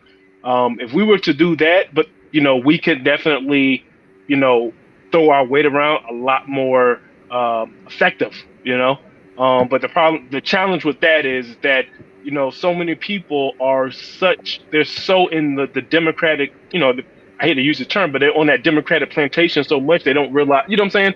Like, you have some people, they're Democrat before they're black. You know what I'm saying? So I that is what we need that. We need to have some type of either a lobbying, because like if you look at what how can I put it? The folks that that are fighting in the Middle East right now. You know what I'm saying? If you look at their percentage of the population, I mean, they're a minuscule part. Probably not even, not even breaking probably 5% of the population. But yet, look at how much power they wield. You know what I'm saying? And look at what they wielded through. You know what I'm saying? APAC ain't no joke. You know what I'm saying? You see what they did with Bowman. They just got Cory Bush up out of here. Like, they're a very powerful group, and they're doing that mostly through their PAC. You know what I'm saying? So we need. I mean, but the thing about it is, we don't. Going back to Black consciousness, we don't have a unified, solidified, a well-informed conscience of being Black or being African American. We just don't have it. You know what I'm saying? Like, you got the conservatives, I like to call them, not the conservatives, but you got the conservatives. Well, You got these brother, I hear you, but we don't do racial epithets. I'm sorry. Quite all right. Okay, yeah. So we have those African Americans that strongly identify with white America. Put it that way. Yeah. uh, those guys. You got the Democrats who are just completely, I see, like I said, I call them Democrats. I didn't even call them, African Americans. I call them Democrats first because that's what they see themselves as. So, I mean, we don't have a unified consciousness to put our money and our minds together to operate as one as a unit. We like to say that we are. You know what I'm saying? We like to go to parties as if we are. You know what I'm saying? If the police, if a pig, kills a black person or African American, we come together on that. But when it's time to come together for anything else, like it's difficult. And I think the Democrats know that. And that's why they could just kind of, play this little sister girl, Chucks and Pearls, I'm an AK, I'm cooking collard greens in the bathtub. You know what I'm saying? She can play that on us because we just don't, to me, that is our ultimate problem. It's not the Democrats, it's not the Republicans. It is the fact that black people in America, African American people in America, do not have a unified consciousness, a unified political consciousness where we can come together, come up with an agenda that we can all agree on and say, hey, and go to both parties, and not be caught up on, oh, the orange man said this, they called us that. Like, and just say, we're going to, put our money together and we're going to put our votes and we're going to run our candidates. And if we can't run, we're going to find a candidate who may be from one of the big parties, and we're going to give you this big bag with the dollar sign on it, like Scrooge McDuck, and say, hey, we want these things done. You're going to do it, or we're going to get you up out of here. Like, we just don't have the political consciousness or aptitude to do that, and that's our biggest problem. It's not what did I think it was Martin Luther King said? No, Malcolm X. We're not out. It's not the problem that we're outnumbered. The problem is that we're out organized, and that's just Right.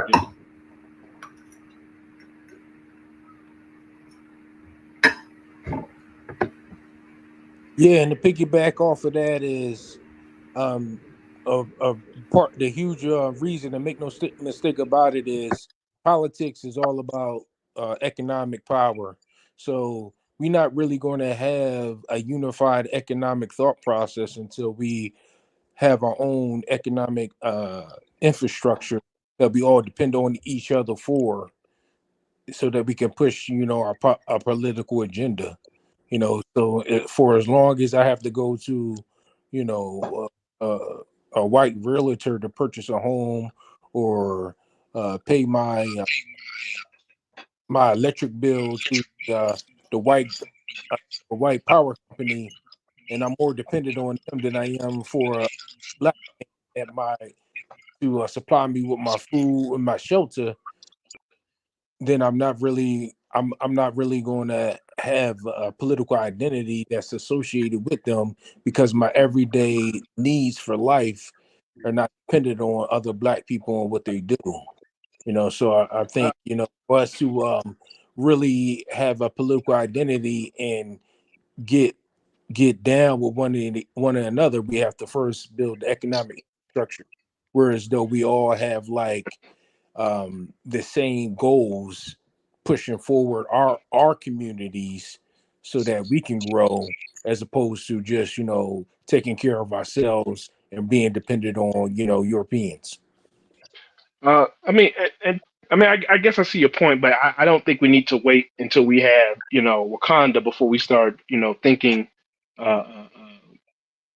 So we start, kind of having like a solidified ideology. I think we can do both. I mean, like I said, because you're not going to get away with, how can I put this?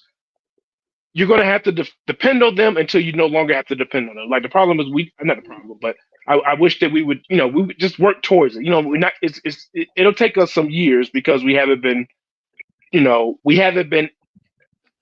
what's it called?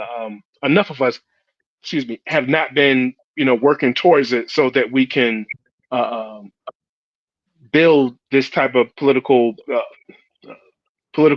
economic infrastructure. So, like, I would just say, don't worry about like what we don't have. Just worry about what we do have, and just worry about building from there. That's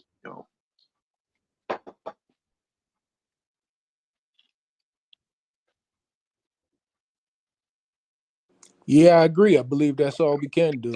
You know. and these thought tanks are cool. You know, we can just work with what we got for now. But I think in the long run, we're going to come to the realization that we're never really going to have political economic power until we come together economically first. I think that's going to be our final realization as a group Yeah, until but until we eventually just fully melt into the melting pot of the United States, and we all just become mulattoes in the next 3 to 4 generations, and this idea of African America just becomes like a blip in the history of the United States. You know what I'm saying? Because they're talking about by the year 2050 that everybody's going to be mixed anyway. So yeah, you see it happening all over, and even if you look at all of the television shows and the commercials, they're all pushing interracial marriages and relationships. So Very true. yeah, I think it might we might be at the point of no return, talking about what we're talking about, but we'll see how it goes, you know what I'm saying? And then, we also still have the motherland, Africa, if we really want to get back into our roots. I mean, but Africa has problems too. So black people, we got problems, pretty much everywhere. So, but yeah, I think the main thing is, like I said, we just need to come up with a solidified,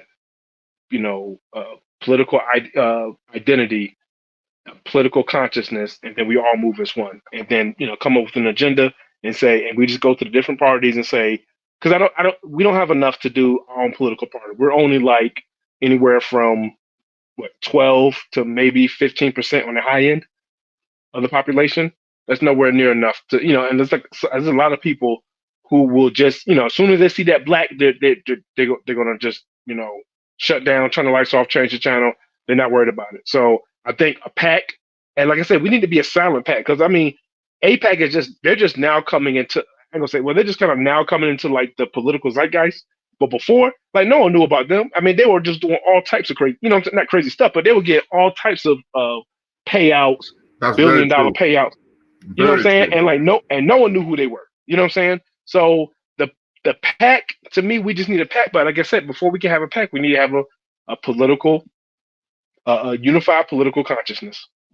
You know, because you got the black LGBT and the black feminists and the black, the I don't like to use the word the red pillars, but you know what I'm talking about. You got the church. You got the conservatives, the guys who identify as white. You know what I'm saying? Like we're just so splintered, and like now it's crazy because now you got like blacks for Trump and stuff like that. And I'm just like, I thought the blacks for Kamala was bad. You know what I'm saying? The blacks for Trump. I'm just like, bro, like y'all just not paying attention. Like I don't understand. Like to me, that blows my mind that like they could be, and I can understand there's a lot of people who said they're going to vote for Trump. They don't like Trump, but a lot of people are really against the immigration thing. And it's like, listen, this immigration thing is the most important thing that we can do right now. Yeah, we're going to take some heat, we're going to take some pain in the short term, but I think they're just weighing their options and they're voting for the lesser of the two evils, and they come to the conclusion that Trump is the lesser of the two evils. But I just we just need to come up and I think that what ADOS is doing with Yvette Carnell, I do have problems with her basically anti African diaspora rhetoric.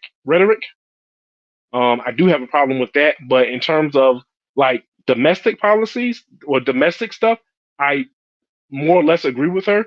But like her international stuff, I just I don't agree with her rhetoric. So I'm kind of like torn on that. I But like I understand you, said, brother. yeah, I really don't. And like I said, it's one thing to be like, okay, well, we're just going to focus on us right now. I would rather her leave the door open so that in the future, if if the stars align, okay, maybe this makes sense for us to really, we got something here, so we can work together. You know what I'm saying? I would rather her say that than to just have this blanket, you know, Pan Africanism is dead. I don't like that type of rhetoric. Um, we all got problems. We got problems here in America. That's the thing that kills me. Like they talk shit about the African, talk shit about the Caribbean, talk shit about Africa as if we don't have problems. You know what I'm saying? And we all got problems because we're all dealing with the system of white supremacy. So Yeah, if we're all dealing with anti-blackness is ubiquitous, absolutely. yeah, it's everywhere. So of course, they're gonna have problems. We're gonna have problems. You know what I'm saying?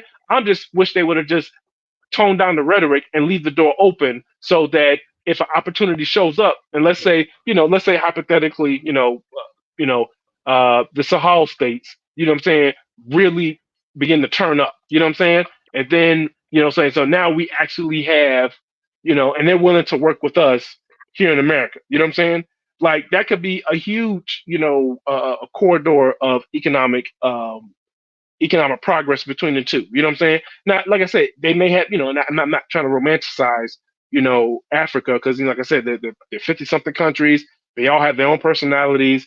Some of them get down with black people like that. Some of them don't. You know what I'm saying? But if the opportunity should present itself, you don't want to shoot yourself in the foot by, now you see an opportunity, and then as soon as you go over there, now they can just pull up YouTube videos of you calling them all types of names and shit like that. And so now they're gonna be like, okay, so why should we trust you now? You know what I'm saying? I really that really, kind of makes me upset. It's really unfortunate that she has that. No, you're absolutely right, brother. And really, what we're finding, disposition. I know this is a bit of a pivot, but I'm glad you brought this up because I think it still aligns with the overall conversation. We're talking about identity, particularly Black identity. One of the issues that we see in FBA and ADOS, both of those movements really are personality cults. When you talk to people who are acolytes of Tariq Nasheed and Yvette Carnell, they typically regurgitate verbatim what both of them have said. There's very little independent thought. The second issue is really what this is actually, what we find is this is an Americanized version of tribalism, where we're fighting with other Black people for scraps at the table, rather than going against and attacking and competing against the entity that caused our social, political, and economic quagmire. And I've always said that it's really a form of what I call political and social cowardice. So many of us, I turn my camera on, we were all in school. We were in elementary school. We were on the playground at one point, yes? And typically, if there was a kid who was a bully and there was a young man who didn't want to lose his reputation as being tough or cool, he wouldn't go fight the bully. He would go pick a fight with someone he knew he could beat up. Right? So who's the softest target? African and Caribbean immigrants. That's really what this is. Right? Yeah. So and part of it is rooted in, of course, self-hatred, because we know, as Malcolm taught us many years ago, you can't hate the roots of a tree without hating the tree itself. You can't hate your origin. You can't hate where you come from. Then when we even talk about, and this is a critique of Tariq Nasheed, that we could get back on track, what if he has an issue with people who aren't African Americans? Then you need to give all that money back that you made from the Haitian Revolution documentary you did. Pretty much, yep. So you see hypocrisy. And some of this, particularly with Tariq Nasheed, is he's like a rapper. He reinvents himself every couple of years. He creates a problem, and then the solution to the problem is buying products from him. Yeah. I natural history. So hey, buy my pseudo historical DVDs. Yeah. Right? Oh, yeah, we are African Americans. We aren't really being respected as a particular ethnic group. So guess what? I made a flag. Buy the flag. And people fall for it. Yeah. Yeah. I definitely, to your point, and I don't want to stay on this topic too long. Yeah, I definitely don't take Tariq Nasheed seriously as any type of political anything. I think he's just a shock jock. He just talks shit online, and I'm fine with that. I do take Yvette Carnell a little bit more serious. She's more serious. Like she actually is doing advocacy and actual politics. You know what I'm saying? So I do take her a little bit more seriously. I do think, I don't want to, cast any aspersions on her, but I do think that she cares about what she's doing. I think that she's legit. I just wish that she just didn't have this one position. I wish that she would just have a position of, I'm focused on, and don't get me wrong, I do understand the gripe she may have with other, African or Caribbean immigrants that come in. She's made her point pretty clear. I get it, but I wish that she would have like she would take more of a scalpel to the situation rather than a sledgehammer, So, but yeah, getting Right. back to getting back to identity. And Real one quick, thing I real wanted. quick. Go Because ahead. one Titan says no, ADOS is strictly about reparations. In order to fight for reparations, you have to distinguish who you are. It's not the documenters who have an issue. So we're going to address this, and you might want to tap Yeah, into this conversation. One yeah, I Titan. can. Yeah, one Titan. Yeah. Yeah. And I do agree that. Real quick. Go ahead. You can distinguish who you are without disrespecting someone else. Right. Yeah, that's what I was going to Very say. simple. I'm a Pan-Africanist. I've been all around the world and yah. I've distinguished myself as an African American, and I've never disrespected a brother or sister who shared my reflection. So one, you don't have to do both. The second issue is if you actually are familiar with the history of Black activism in the Western world and the death, decadence, and dysphoria of the Western world, you would know that African people, irrespective of their nationality, work together to address and improve our conditions under white supremacist rule. So the claim that Black people who aren't African Americans are the ones with the issue is historically inaccurate. Historically inaccurate, because when Black people in America were seeking refuge and wanted to leave the hells of North America, of America, we were welcomed in Trinidad and Tobago. We were welcomed in Jamaica. We were welcomed in Haiti. We were welcomed in Ghana. We were welcomed in Kenya, Ethiopia, Tanzania, Burkina Faso, right? Guinea, right? So the claim is farcical, right? You could distinguish what you are without disrespecting other groups of people, but the claim that African Americans have non-African Americans have an issue is false. In fact, when I went to Ghana, I was just in Ghana last month. I was embraced. People was like, "I'm happy you're here and that you're embracing your heritage. We'll be more African Americans will feel that way."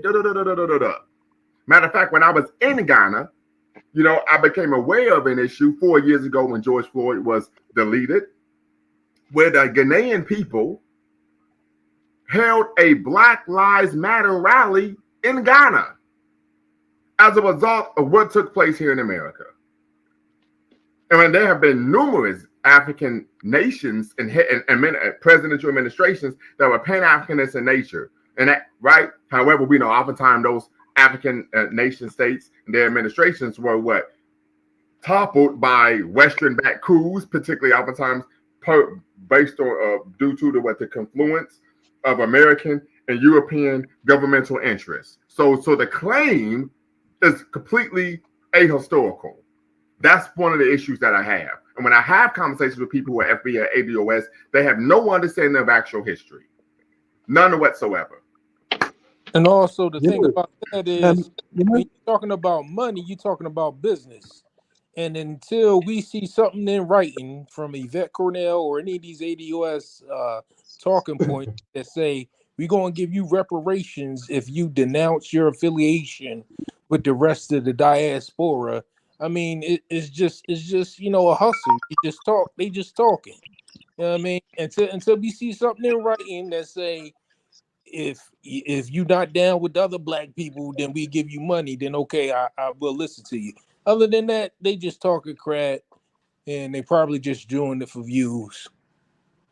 Nah, I don't think it's with the event. Go ahead, Jay. Yeah. So the African American community, they have been complaining about the diaspora. As the diaspora from the Caribbean and say Africa come in as immigrants, they just point towards the African American claim is that the immigrant Africans are saying, excuse me, that Black African Americans are lazy, African Americans don't want to work.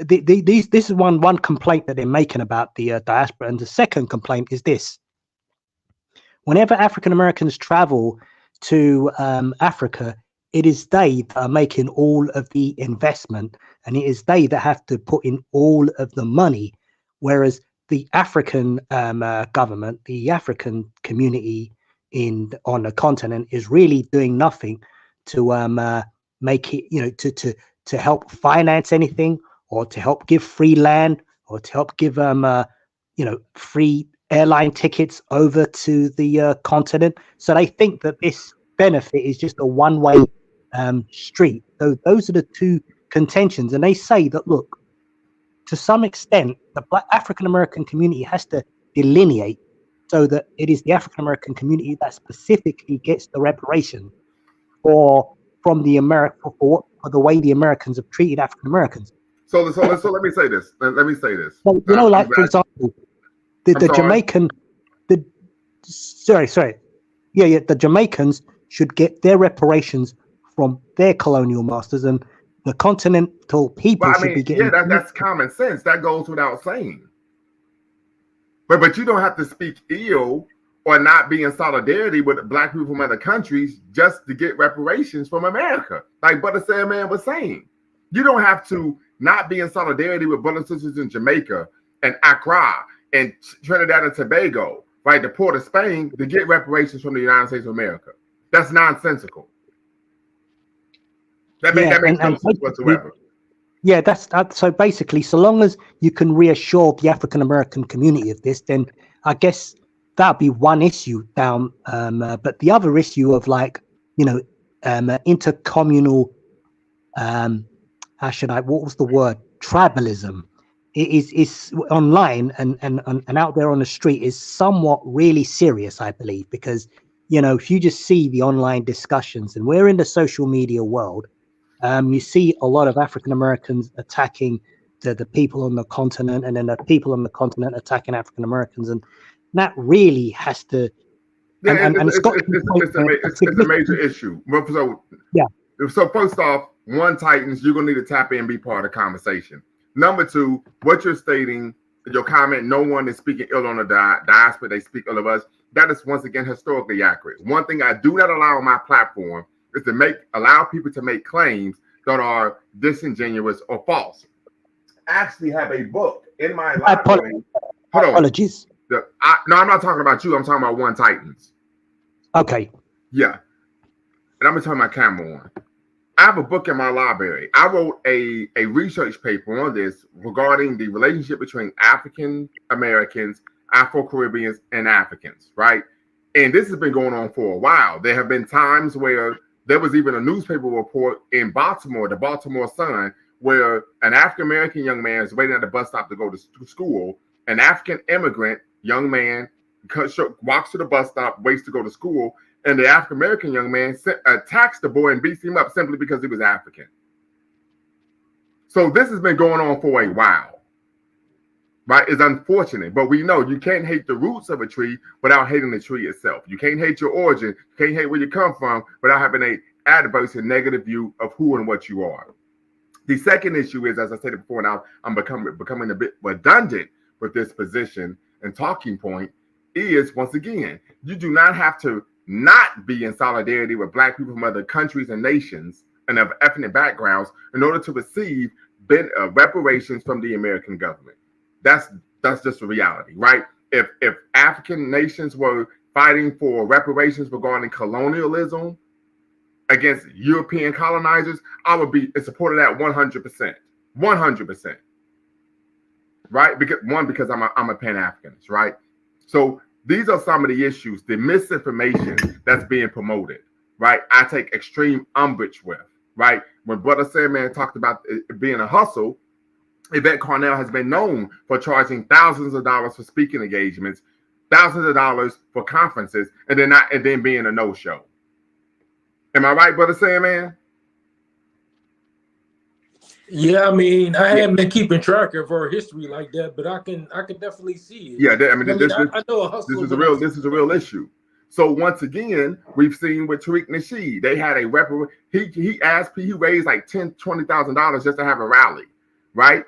There was another situation where they actually had a meeting in California, and the members of FBA started fighting each other. That's how dysfunctional and nonsensical and untoward these individuals that are part of this organization are, or movement or concept are. Second issue, I did very quickly. I did a live with a brother who is a member of FBA on my channel 3 years ago. His name is Afro Elite. This brother had no understanding of Black history whatsoever.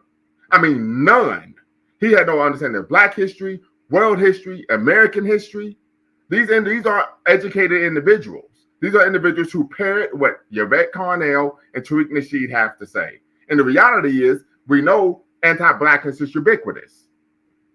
And so our fight against anti-Blackness needs to be what? Ubiquitous and global in nature. And so what we should be doing is whenever we have the opportunity, we should be working together politically, socially, and economically. And this is anecdotal, but I've never had a negative experience with a brother or sister from the continent or the Caribbean. Part of the reason is because I'm well versed and well educated on the history of African people globally. So when they realize, hey, I know this and know that, I'm embraced. This is a reality. Now, when we talk about one-way investment, we know, unfortunately, that many African nation states are suffering under neocolonialism, right? Tariq Nasheed would always argue, well, they want you to come home for tourist reasons, but nothing tangible. But many African nation states are now allowing African Americans, not just African Americans, but members of the African diaspora to what? Have gained citizenship. And as a citizen, particularly in places like Ghana, Liberia, etc., you could then own property. Right? If you're not a citizen, you can't own property. When I was in Ghana, one of the sisters that I talked to said, yeah, we see people in the diaspora as African. I remember over 10 years ago, I was dating a sister from South Sudan. And she said to me, I don't understand why African Americans don't think they're African. They could look in the mirror and see that they're African. I said, well, it's because of the educational system. You go to school every day and you're brainwashed to believe that you're an American, right? So there are numerous brothers and sisters on the continent, in the Caribbean, who have a Pan-Africanist vision of African people or Black people globally. But not everyone's going to have that worldview. But just because not everyone has that worldview doesn't mean you could then take the few people who don't think that way and then say, hey, guess what? He's a problem, so on and so forth. Now, I will say this and then I'm going to shut up.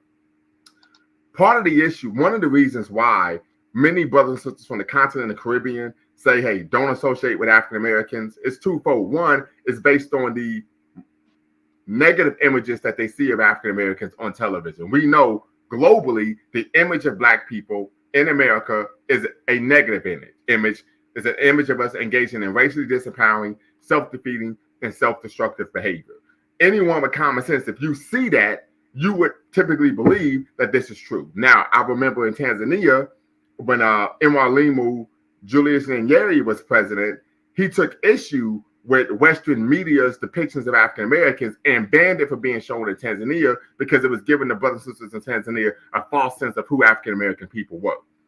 Right, so we talk about this type of global consciousness, right? The second issue, and I can say this as an African American, unfortunately, most African Americans have an unhealthy concept of what it means to be Black. So anyone with common sense, if you see someone who hates themselves or has an unhealthy concept of themselves and engages in disempowering, self-defeating, self-destructive behavior, common sense would say, don't associate with that person, not because of their ethnicity, but because of their behavior. I've told my children on several occasions when they were 4, 5, 6, 7, 8 years old, hey, that person is bad for your life. You are no longer allowed to speak or associate with them. That's common sense.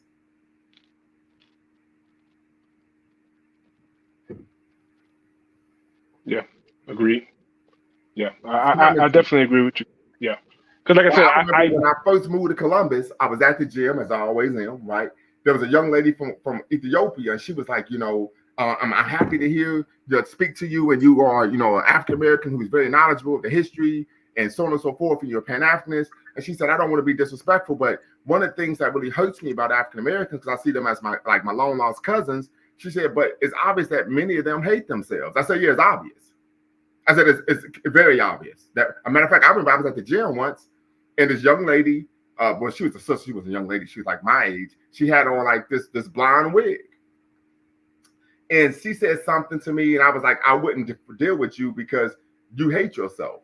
And she said, does it look like I hate myself? She had a sister who was there who looked at, and she asked her sister, does it look like I hate myself? And her sister said, yes. Right? So sometimes it's just calling a spade a spade.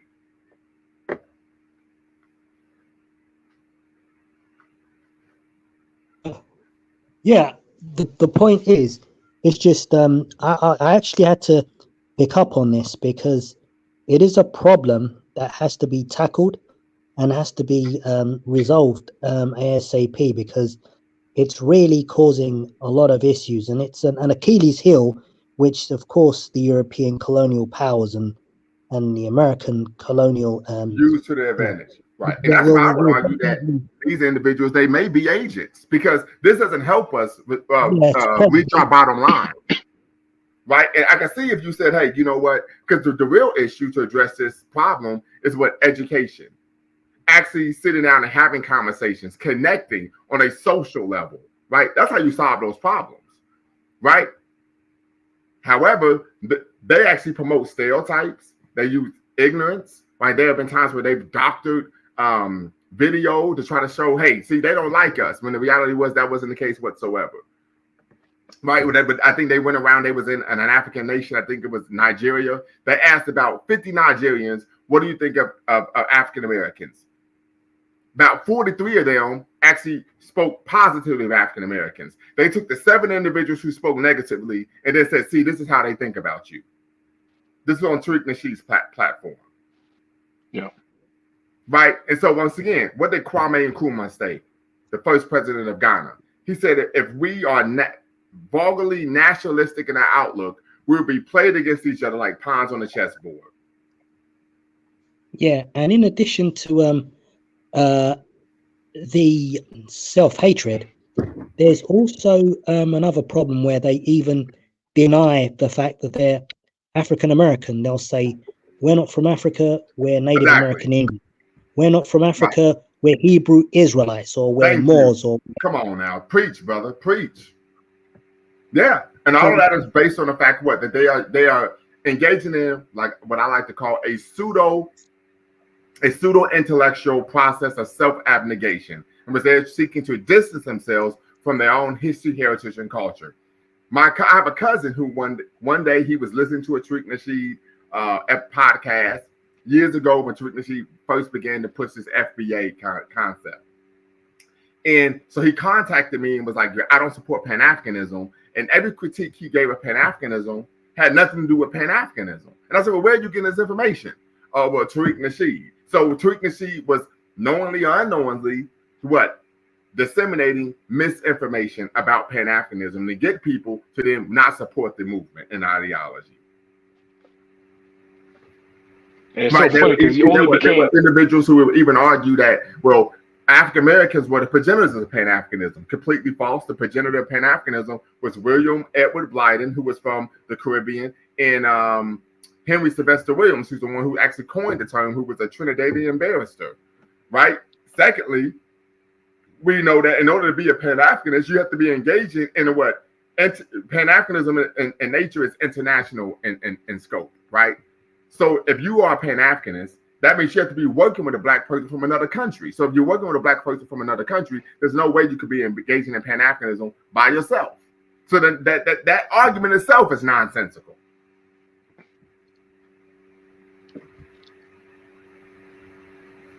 Yeah, these are the problems.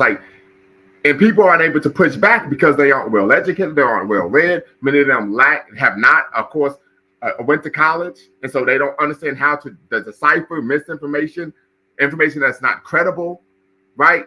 And so they're easily, finagled, and then they just follow the guy and give them their money. We see the same in the Nation of Islam. Once again, back to what Brother Jay said. They're trying to disidentify with Africa. They say they're the Asiatic Black man, right?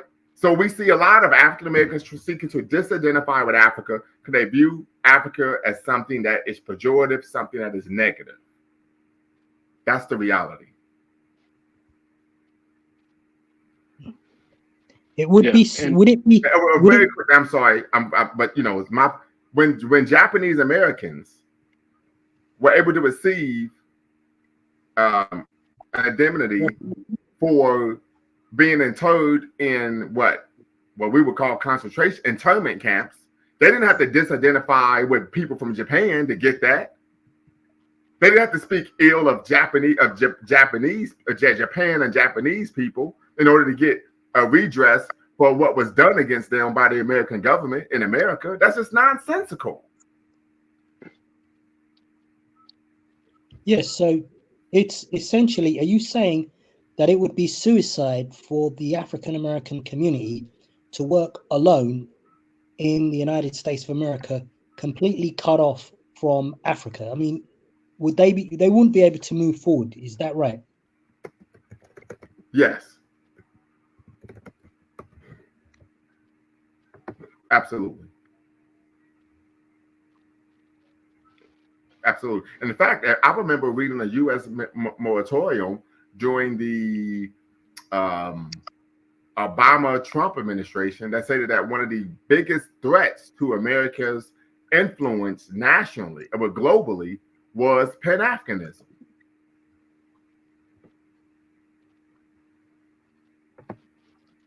Yeah. So once again, I would argue that these people, and I don't throw this type of accusation around a lot, but I wouldn't be surprised if these individuals were agents. And I'm not talking about agents particularly maybe working for the government, but agents of misinformation and confusion. Yeah. Honestly, because even with Tariq Nasheed, I mean, he didn't start talking this FBA thing until after he was dealing with Yvette Carnell. Because before that, he was doing the whole, he was a Pan-African. He was He was pushing, running around acting like he was Pan-African. yeah, Absolutely. yeah, talking about the Ogun juice and the 1801 Haitian Revolution. Like, so yeah, he was on it. He was going hard in the Pan. Yeah, I think he just, in my opinion, he just saw what Yvette Carnell was doing. He saw, watched, listened to her, saw where she was going. Because I want to say, I don't know if you are familiar with Omowale Africa. He was a YouTuber who was yes, I am. big about. Okay, yeah.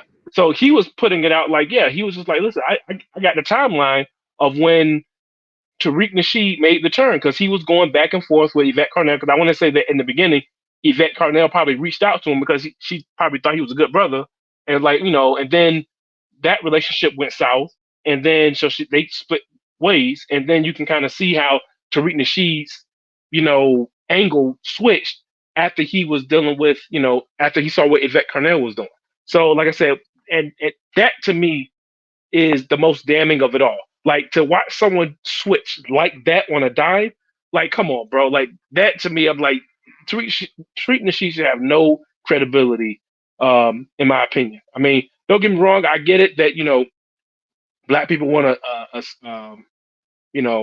they want a spokesperson who's going to talk shit to white supremacy, and he does that. He does a pretty good job at that, and I'll never take that away from him. But at the same time, man, come on, man. I wish that we would pick our leaders a little bit better. I like I said, I stepped away from Tariq Nasheed a long time ago. Like, once I saw him do that, like, I was like, yeah, I'm good. Because like I said, the whole, and don't get me wrong, I listened to the argument. I get the argument.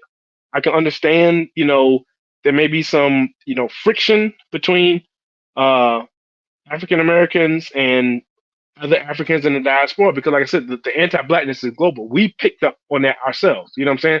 So it's only natural to believe that other countries are going to pick up on had the same anti-Blackness, instilled in them. You know what I'm saying? And so when we run into each other, there's going to be conflict. But like, to me, I still think that on a global perspective, Pan-Africanism, we should leave the door open for it, because I think that, because like I said, I can see a scenario in which Black people are really going to need to come together, because like I said, if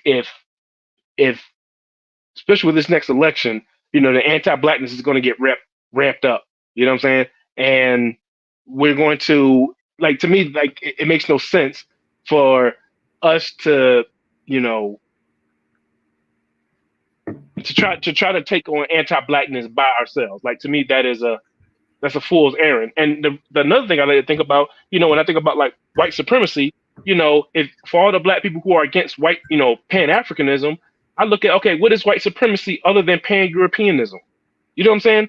Like, these Europeans got together, you know what I'm saying? Yeah, they may fight amongst themselves. You know what I'm saying? The French may not like the Germans, the Poles may not like the Chechnya or whoever's, you know what I'm saying? British may not like the Swedes, Ireland. yeah. Mm-hmm. The Swedes and the Finland may go at it, you know what I'm saying? But when it comes to like, and like I said, you have to think about the history of European history. I mean, they were fighting for centuries, you know what I'm saying? They couldn't go 5 minutes without, rape, killing, stealing, and Very true. stealing from one another. And then once they developed, they had a whole economy was wrapped around war and destruction. And then once they got them ships and they were able to take the show on the road, the world didn't stand a chance. But like I said, even if you want to say like, oh, well, look at the European Union, they're falling apart. Brexit, the British, they exited the EU. I'm like, okay, even if it's falling apart, look at the run they had. You know what I'm saying?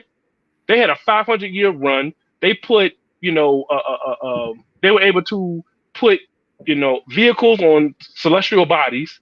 You know what I'm saying? So if you look at the run that they had, I mean, when they came together, it was over for the rest of the world. You know what I'm saying? Literally, it was over. I mean, they had a 500-year run where now you have literally Chinese companies that will hire the most basic bottom shelf Brad, put him in a lab coat, and they can use him as credibility for their companies. Right. And that's the run that they had. And so, like, to me, I'm like, okay, well, this needs to be, and like I said, black people, black African Americans in America and Africans across the world, like, we've been through a lot. That's, we went through the Arab slave trade, then we went through the European slave trade. I mean, that shit did a number on us. You know what I'm saying? Yes, it did. And yes, I mean, like I said, and I mentioned this in our last talk or whatever.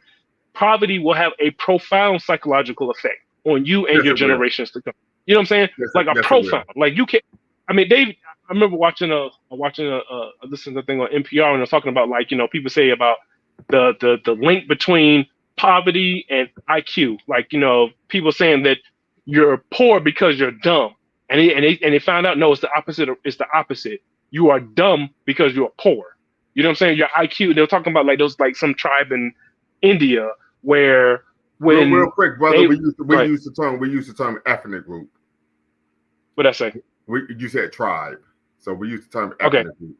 Okay, ethnic group. Okay, there was an ethnic group in India where whenever they would have a shortage in their crop yields, and they would take like an IQ test, they would score significantly lower than, like I said, if they had a surplus in their crops. You know what I'm saying? Then, when they had surplus, then when they would take the IQ test, they would score higher.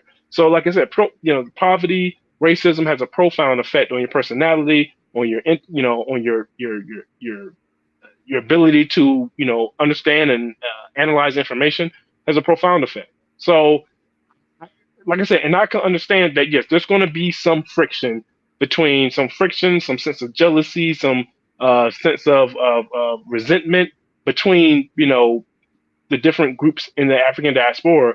But I mean, we got to look at the big picture. You know what I'm saying? And I want to say Nilla Fuller said it best. He's saying, listen, man, if you ain't got nothing nice to say, just stay separated. You know what I'm saying? Don't say nothing to him. He doesn't say nothing to you. Unless you're working together, you guys need to stay separated. And that's the way I just wish that we would just keep the door open. I was listening to something on, I'm not sure if you're familiar with Professor Black Truth on YouTube. I'm not sure if you're familiar. I'm familiar with him. Channel. Yeah, I take some issue with what he says, because there are times where he kind of, but he just promotes misinformation as well. Yeah. I mean, I've taken issue with some of the things he said as well. But like I said, he put out a video, I think it was today, about, he criticizes Africa, which we all should, criticizes the leadership of Africa, which we all should do. You know what I'm saying? Because they cause, they're complicit in this mess too. But I just wish that these guys would just leave the door open. If you ain't got nothing nice to say about the African diaspora, just say nothing. Go on about your, your reparations and your work domestically. Here's the other thing, though. When people speak ill of African political leadership, one, poverty creates a vacuum for power, right? Where people seize power due to the access to resources and they don't want to give it up. The second issue is, and this is something that people have to be cognizant of when we talk about neocolonialism, we know that Kwame Nkrumah, he was ousted from Ghana's president of Ghana due to an American-backed coup, due to him writing, well, in part due to his Pan-Africanist ethos, and the success of the Ghanaian economy, in which it allowed the Ghanaian government to help fund liberation movements throughout the African continent, right? And so what typically happens, they're going to put a puppet in place, force that person to take out loans that they know they can't pay. And if you choose not to do that, then you're taking your life in your own hands. Yeah. Right. So we're really talking about gunboat diplomacy on the African continent. So when people are critiquing, we got the devils in the details. Yeah. Right. I mean, so those are the type of issues. It's like, hey, man, you really don't know what you're talking about. You have a surface level understanding of the political history of African nation states. Yep. Like I said, what someone said, you don't have you don't have African leaders. You have white leaders with black administrators. Right.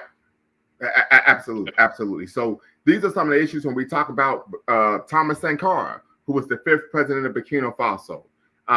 He's my son's favorite Pan-Africanist. But Thomas Sankara was such a Pan-Africanist that when he came to the United States, he was denied a state visit by the Reagan administration. He said, well, forget you then, Ronald Wilson Reagan. He went to New York City. He gave a speech at Harriet Tubman Elementary School in Harlem, New York City. And it's actually posted on my channel where he stated that, he said, for the African revolutionary, my White House is in Black Harlem. This is what he said. He stated, for any of you, he said, we are one people. The struggle that you're fighting here, the same struggle we're fighting in Burkina Faso on the African continent. He said, if any of you want to come home, we will pay for your arrangement. We will pay for you to return home. Now, he wasn't just talking black in front of a black audience. The next day, he gave the very same speech at the United Nations. Yeah. So, and guess what happened? He was killed via a French-led coup. Right? So when one Titans is making these comments where they ain't doing that, you don't know what the French toast you're talking about. Right? These books are back here aren't just for decoration. I actually read them. Okay? Fine, we got to keep it a buck here. So these are the issues, right? Patrice Lumumba, of course, my namesake, he had a Pan-Africanist government, a Pan-Africanist vision. They said, get his ass out of there now, right? Yep. Many argue that his assassination was the most important assassination of the 20th century. When the world found out about his assassination, Malcolm X held a press conference in front of the United Nations building in New York City on the steps of the East River. And he said that Patrice Lumumba was the greatest black man to ever walk the African continent. Yeah. Right. So we have to be cognizant of this history.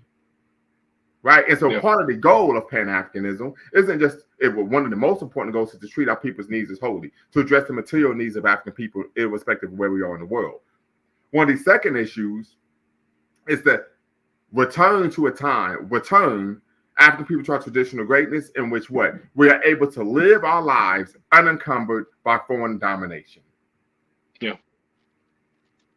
And even to that point, I mean, I just wish people would realize that quest isn't going to be that's going to be a bumpy road. Like, I just wish that people would understand the bigger picture and realize, they got, I know you don't like me using the C word, they have individuals who identify with white people in Africa, just like you do here in America. So Absolutely. You can't, you know what I'm saying?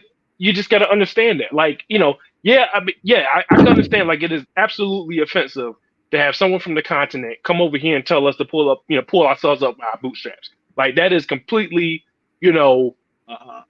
inappropriate and offensive. But at the same time, I'm not going to paint the entire continent with that brush. People, right. Because here's the thing, typically when that happens, these are people who have been handpicked that they understand are willing to align with the power structure. And then they put them out in front and say these type of things.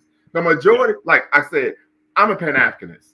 And the gym I go to consists predominantly of brothers and sisters from the continent and the Caribbean. Sometimes I'm in the gym 3-4 hours because of the conversations we're having. They don't think like that at all. The majority of our brothers and sisters do not think like that. They have to sift through the weeds to find someone who's willing to articulate that type of message. Matter of fact, the gym I go to has a sizable number of Haitian brothers and sisters. So I have the date that the Haitian Revolution began and the date the Haitian Revolution ended tattooed on my traps. I'm talking to a brother, two brothers. They said, well, hold on, you got the dates of the, how do you know about? We start having a conversation. I said, I'm familiar with what's going on in Haiti right now. I actually wrote an article on Medium about that, what's going on in Haiti right now. And I said, I understand the history of not only Western interference, but particularly U.S. interference in the Haitian economy and how they engage in disaster capitalism. They was like, yeah, absolutely, man. We're glad you know this. And he said to me, but you know why that's happening to us, right? I said, yeah. He said, yeah, but it's because we're Black. I said, yeah, I know. So he understands this is based on anti-Black racism. Yeah. You know what I'm saying? So this concept and idea that they're against us, so this is not the case. Bishop James T. Holly, keyword Google Bishop James T. Holly, he took thousands of African Americans in the mid 1800s to Haiti. And it's still there to this day. They said, we got to get the French toast up out of here. And they was welcomed by our Haitian brothers and sisters. We also know that the Haitian Revolution was the catalyst for what? Numerous slave revolts here in the United States of America. It inspired numerous. We talk about Daniel Vesey. We talk about Gabriel Prosser. We're talking about, of course, and Nat Turner. I mean, come on now, like stop the games. Yeah. So, like I said, a lot of this is rooted in misinformation, ignorance, a lack of knowledge, allowing people to be people who are, of course, people who are intellectually indolent are easily manipulated. Yeah. And the solution for both groups is, okay, now this is the issue. Send me some money, or buy this product for me. Yeah. Yeah. I know brothers. Because I got a brother Biqualine is from Sierra Leone. He was telling me there was a brother who was African American. He was friends with the brother, friends for years. He started talking, listening to Tariq Nasheed. Now he won't even speak to him anymore. Yeah, that's so unfortunate. Absolutely, so unfortunate, nonsensical. And like I said, part of this is online, but eventually it's going to spill out into the real world, and we're going to start seeing this rhetoric kind of spilling out, and I'm just like, man, because it's, I don't know, and it's so unfortunate. Like I said, it just the line of demarcation should not be between Black Americans and everyone else. It should be between those who are on code and those who are not. That should be the only line. That should be the only line that matters. Absolutely. And Kamala Harris is on the other side. You know what I'm saying? Yeah. Like I remember, I watched. This is a time where I was chopping up with a sister from Ethiopia, and so we watched the movie Rosewood. And she was like, man, I had no idea. And she was like, now I see why these issues are the way they are today, because of what happened in the history. Yeah.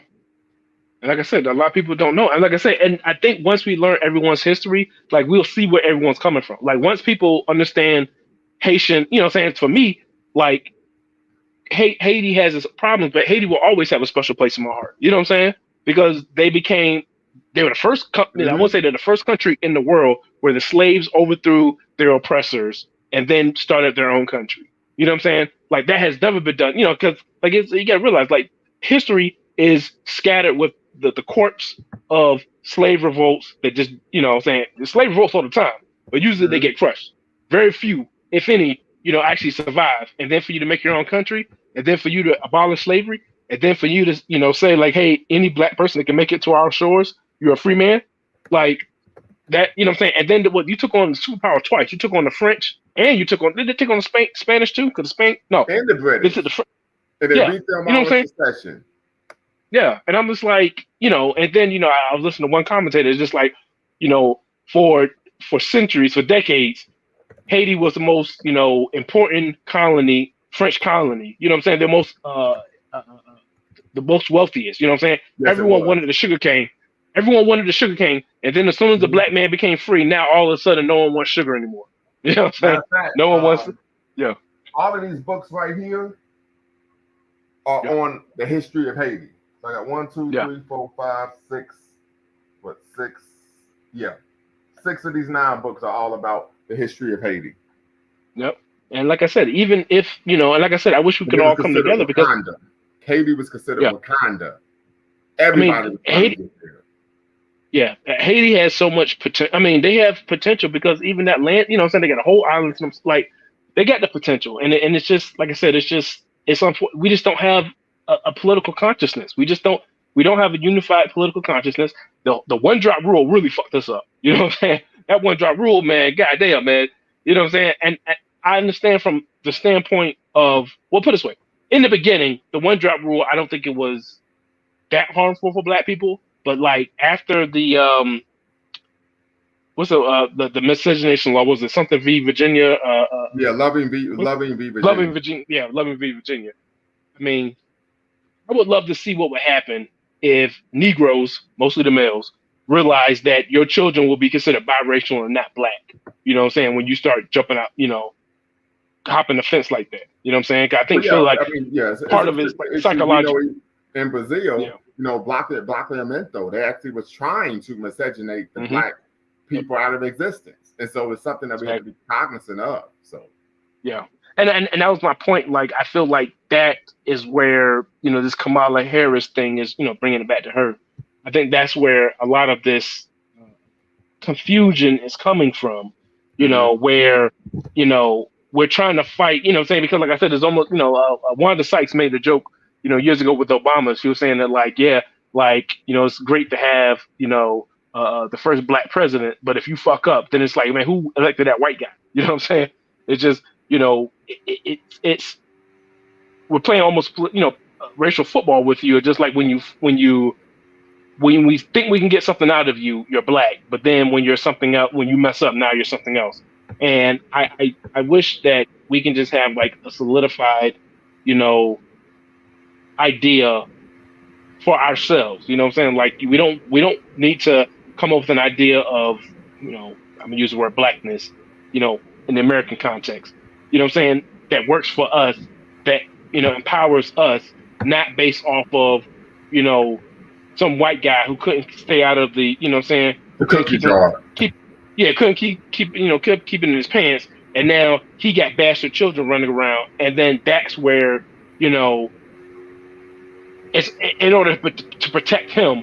Now we got this rule that we've adopted that doesn't serve us. And I'm not saying that, you know, biracial should just be, you know, excommunicated. No, I'm just saying that, you know, but it needs to be understood that, you know, we got to, you know, we got to make sure that you're on our side. Like, we can't have a bunch of people who can just flip flop and, you know, jump from one to the other whenever it suits them, you know. And like I said, but the main thing is, like I said, we need a unified political consciousness, and we can move forward. Absolutely, brother. I appreciate you tapping in. As you know, you're always welcome on my platform. So everyone else, thank you. If you could be, please be a blessing to the channel. Cash app us at $Lumumba Speaks. Until next time, y'all know what to do. Always bet on black. Peace.